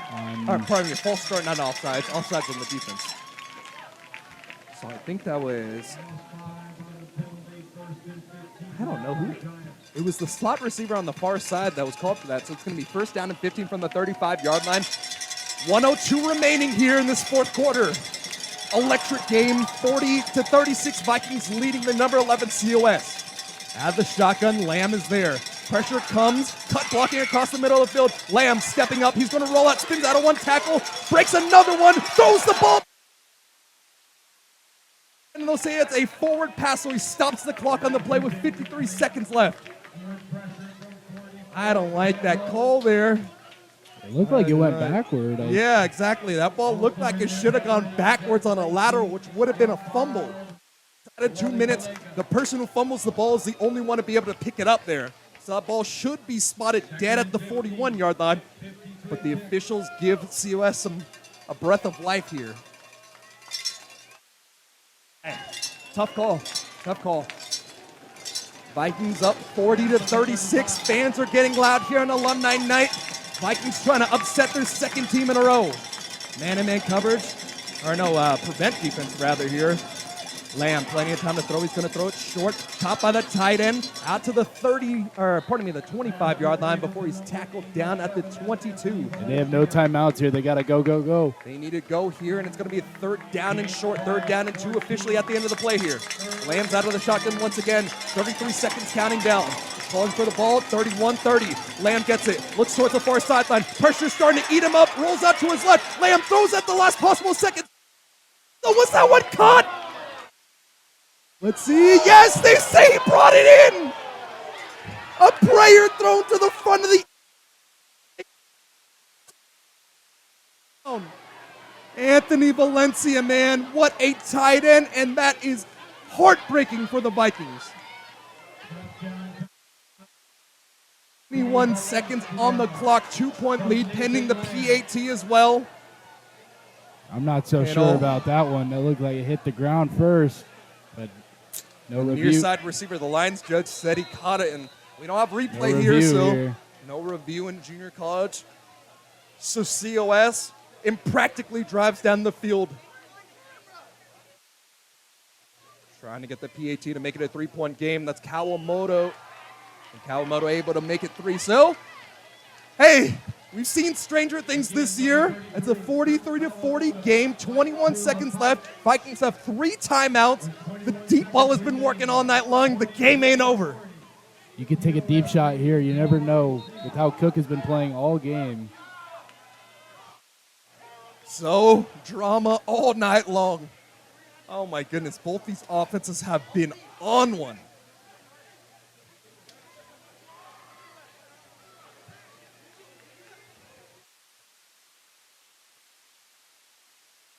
One of the Vikings sideline players, it looks like one of the alumni, or maybe the, maybe it's Jay. I think Jay just got ejected. So Jay is the he is the equipment manager for this Vikings team, one of the most beloved people in this whole stadium. And they said, get out. That's a first. That is a first if I've ever seen it. Yeah, Jay has been in this program forever. He's going to step outside of the V here. And so, let's see, it's possibly going to be a squid kick trying to get as much time off the board as possible by the kicker. Alberto Nunez lines the ball up close to the near hash mark from the 35-yard line. Doesn't kick it from the X there. And if I'm the Vikings, if it's a squib kick, I'm covering up on the ball as fast as possible. Try to take as least time off the clock. Vikings lining up in the squib defense here. And it is a booted kick all the way down. And that'll be Payne fielding it at the 12-yard line. He's going to cut it up from the 20-yard line, bounces it out, breaks one tackle, the ball comes out! Oh my goodness! Instead of calling for the fair catch, the ball, he's COS ball. Heartbreaking. DVC recovered it, Oh fortunately. my goodness. Fortunately for Vikings fans, oh, you can hear the pain in my voice. I squealed like I just got, got shot. Held it with one hand, too. That's never a good thing. You always want to take care of the ball, but especially in these situations. The Vikings very fortunate. 3-point game, 43-40. Vikings have 3 timeouts here, and they have a long field in front of them. The ball will be officially marked down at the 22-yard line. So it's a 78-yard field here in Viking Stadium with 26.3 seconds. Jordan Cook has been on fire all night long. Let's see if he's got a little bit more magic in his stockings. They just got to get into field goal range or at least give him a chance just to tie this one. Vikings coming out with the 3 receivers set to the near side of the field. They have the running back in the backfield. That's Eric Hunter. Jordan Cook, he's been amazing tonight. And so, the play clock hasn't started yet, so the clock is officially set at 18 seconds. You're going to need quick passes to the outside and a lot of electricity here. Snap is off. Cook, time to throw. He's going to heave it deep down the field. Has a man near side.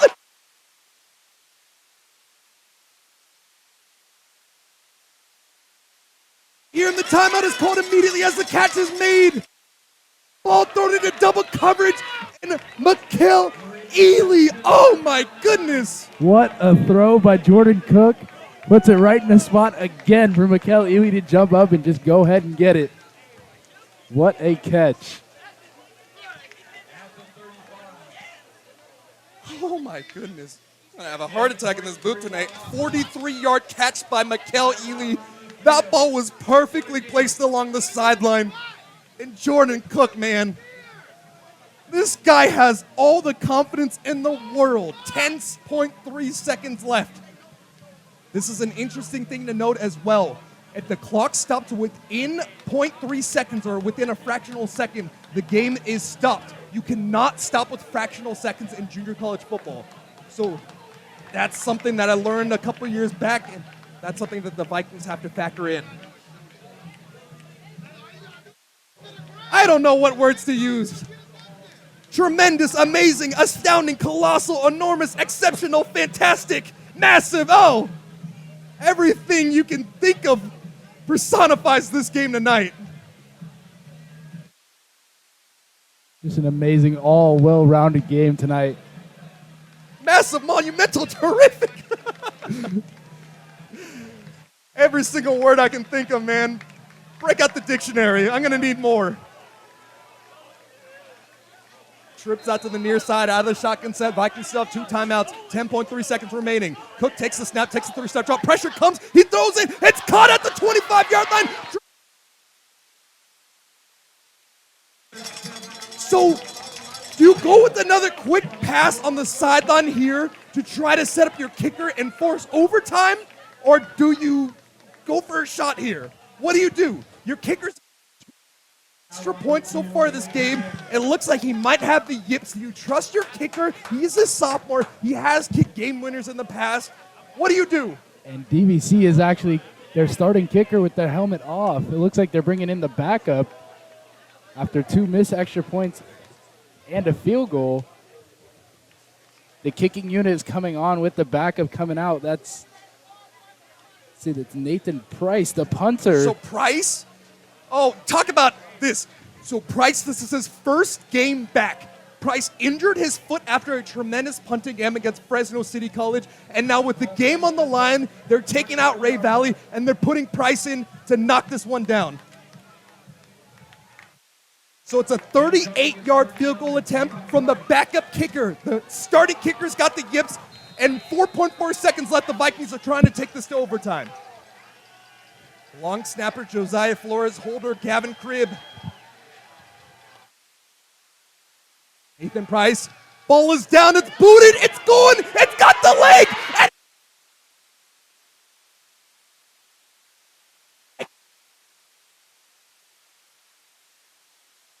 oh!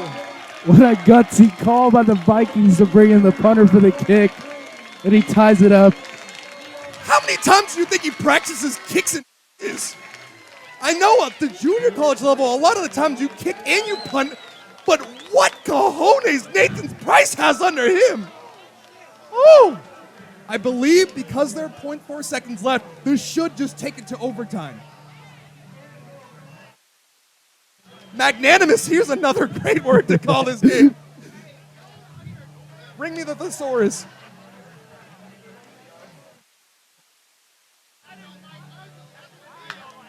Where was that ball kicked from? The 27? 28. 28. Yeah. 45-yard kick.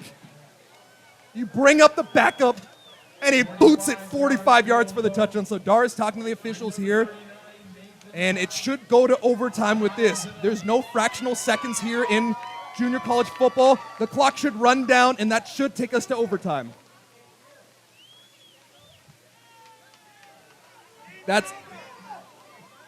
Yeah, the game is over. So deliberation from the field. Dar's helping them out. Longtime head coach there for the Vikings. And this is a tied game, but the Vikings are rushing off the field. I think they just elected the Vikings the winners. I am so confused. The score is 43 to 43. Jordan Cook running off the field, waving bye to the COS team. The game is not over. John Brown, the game is not over. So confusion across the board. This might be bad. If the Vikings end up having to come back and play this game, which they will because the score is only 43, those 2 extra points missed by Ray Valley led us to the score. Some confusion across the board. Jordan Cook's raising his hands like, what's going on? But this should take us to overtime. Man, the adrenaline dump from the Vikings might be the nail biter at the end of the day. Even the coaching staff was partially rushing off the field. Yeah, Jordan Cook had completely taken off the field, was waving bye to the COS team. Christine Worsley, the athletic director, reining in the troops. Hey, I talked about this game being chippy last year. This one is insane. All my years calling football, I think this is the one. This might be the craziest game I've ever seen in my life. So some of the Vikings players have their jerseys taken off. They're taking selfies on the sideline. We got the Jeopardy music playing in the background. Scott, buy me out. Scott Van Pelt, come on.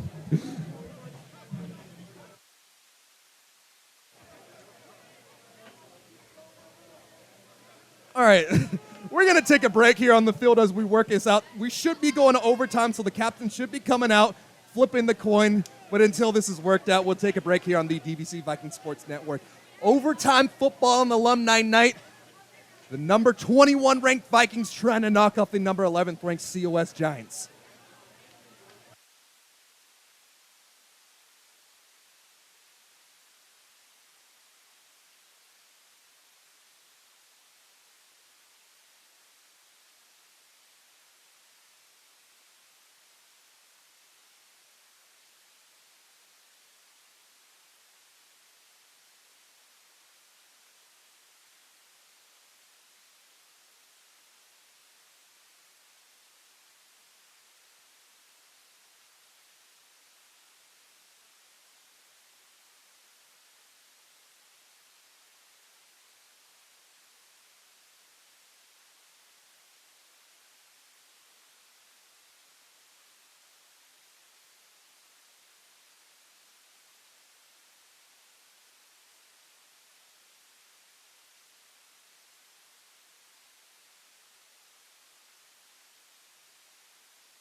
So after an electric ending to this one, the Vikings tied up with their backup kicker, knocking down that 45-yard field goal. The punter comes in, first time being active since the first game of the season, and he's able to knock down the huge kick to send this to overtime.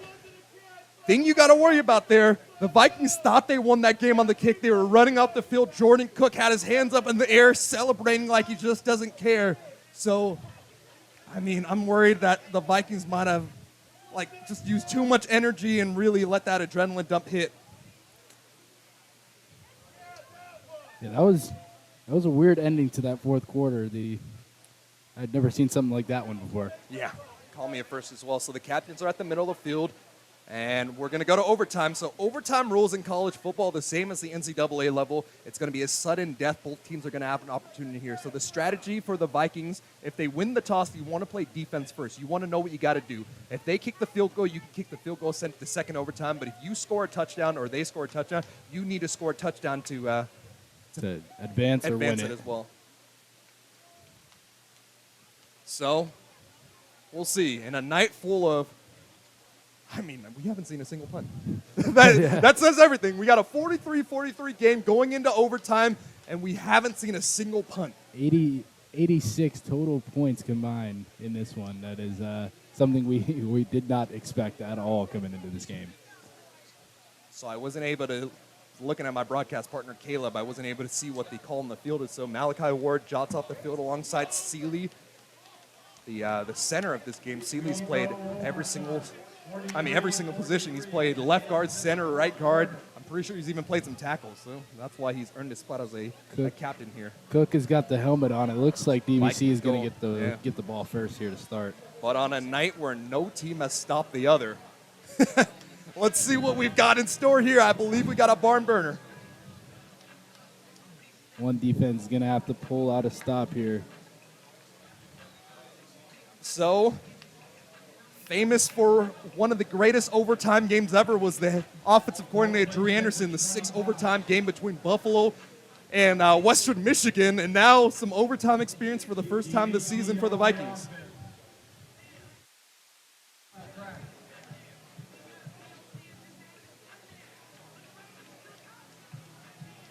Big step in playing over the speakers, trying to get these guys hyped up. So 7 touchdowns, 597 yards for Drew Anderson in that 7 overtime game. That was a final of 71-68. So first time out, and we're going to see Jordan Cook in the offense coming out to the field. First down and 10. There's no clock here. Shotgun snap, throws short, and that's caught at the 21-yard line. Then has a blocker outside, turning forward along the far sideline for a gain of 11 and a first down pickup. Giovanni Gradier continues to carry on his huge night. Yeah, Gardier's got to be over 100 yards at this point. He's had a very, very good game. I believe 2 touchdown catches as well. A huge part of the offense tonight. So first down and 10, easily picking up the first down. So it'll be first and 10 from the 14-yard line.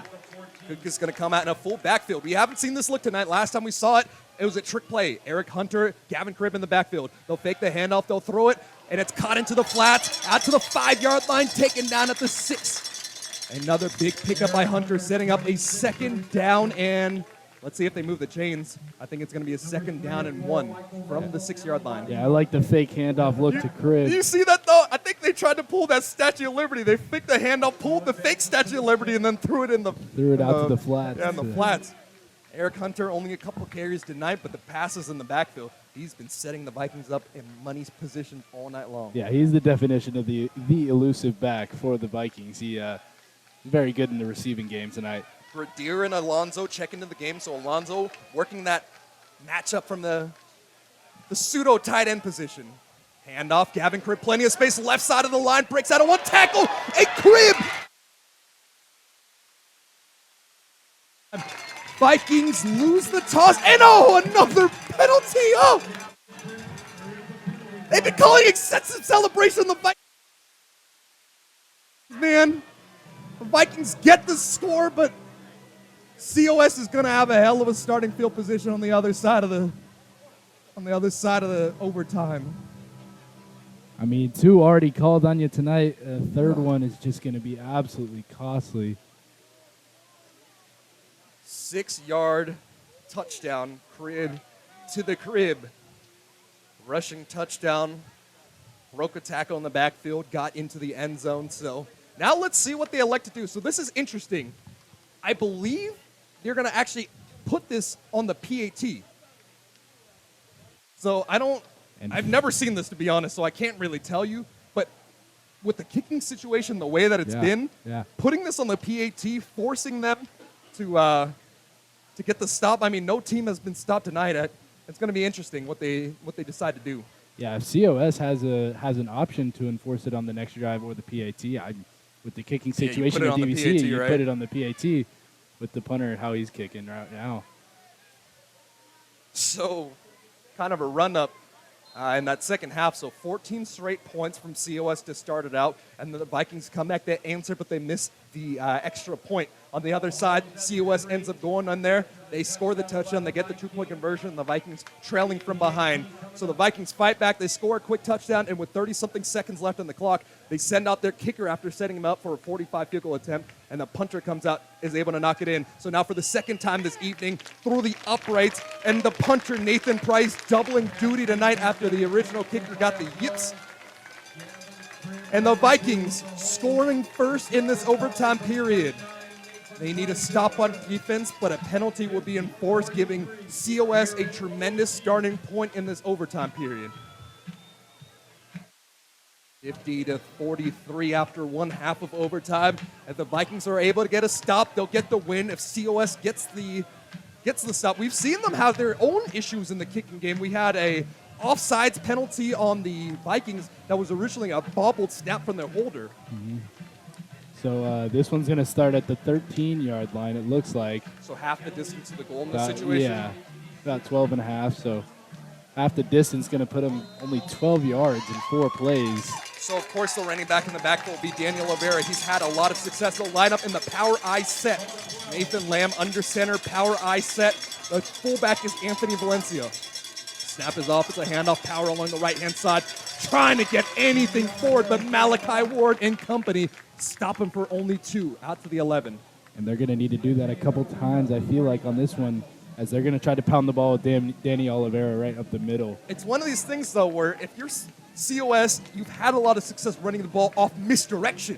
You fake the jet sweep, you have the running back on the dive, you have the quarterback option to keep it there. But when you're lining up in a traditional power I look, I think you're playing in the Vikings' hands there. Yeah.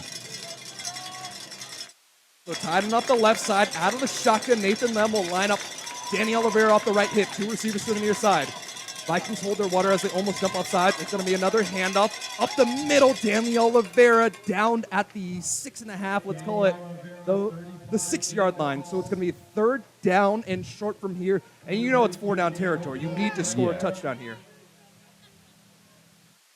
The way it's been going all night in these big situations, the center, Simone Nenedov, he's had 2 low snaps that went through the legs of his quarterback here, so maybe the pressure gets off on him, or gets over on him. If I was COS, I wouldn't hesitate running it up the middle again. 4-down territory. Tighten up the right-hand side. It's another handoff. Trying to cut it back. Bounces, breaks 1 tackle, but he's tackled behind the line. He gets half a yard on the play, and that's Jaden Price coming up from his safety position to get the stop. Jaden Price. 4th down. Read They it. stop Oliveira there. Read it beautifully right on the outside. And COS going to take a timeout. You get 1 timeout per overtime period, and they'll take it they need this timeout here. 4th down and 4. They can get the 1st down, but if they do not convert, the Vikings will win this thriller. In a game that's had no defense. You've had some defense. You've had an interception on one side, a few batted away passes. It's just a battle of the offenses. Exactly. It's a battle of the offenses. The defenses are trying their best to keep them along. DVC is going to need to just pull out one more stop. Hey, the bread and butter of DVC year after year is their defense. So how fitting would it be in a game that's a shootout all night long, finally getting the stop there? And the thing we need to look at here as well is that it's 4th and 4. They don't have to score the touchdown. No, they you can can't still get the get the first down. Last time we saw this situation, we saw them actually give it to Oliveira. They So ran the a run play. is possibly in play. Ooh, what a thriller. So Tyler Ball actually shifted over to center. He was playing left guard last week, but with those snap situations, they moved him over there to center, and they moved Moan over to left guard. Up back off the right side of the offensive line. They'll come out in that shotgun look. Danny Oliveira's in the backfield. 1 receiver on each side. Tight end off the right-hand side as well. They counter. They run it. Stacked up in the backfield. Tries to break out of the tackle, but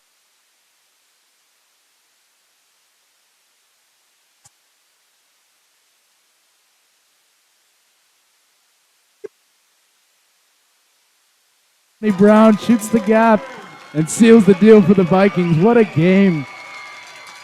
worried that the Vikings might run out of energy after that adrenaline dump running off the field after that 45-yard field goal attempt was successful from their punter, Nathan Price, to tie the game up. Vikings fighting forward in one of the chippiest games I've seen in a long time. Penalties flying everywhere, but it doesn't matter. Vikings 50, Giants 43, and the Vikings upset COS. Woo! What a game. What a game. Celebration coming around. Oh, pardon the cursing there as we got some excited coaches leaving the staff. So, Woo! What a game. Caleb, I'm lost for words. I've used every word I've have written down. Yeah, just an amazing game here tonight. Both offenses absolutely clicking and on fire. An absolute thriller. And of course, at the end of the day, they try to run it. The COS Giants go for their bread and butter, which is the rushing game. And the Vikings stand up on defense. They get the stop when it matters. And, oh, what a thriller here.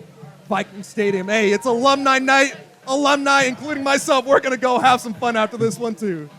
So we'll take a quick timeout. Coming back on the other side, let's see if we can get you some stats on the other side of this break here on the DVC Viking Sports Network.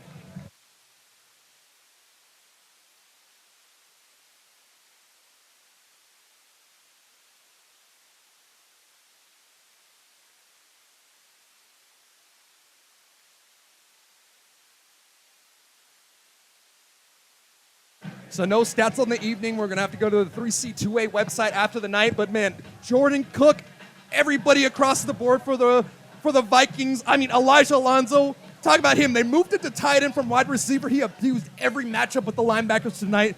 And the Vikings, in one of the most improbable manners possible, doesn't matter. They get it done here, extending their record to 3-2, knocking off the Giants of COS.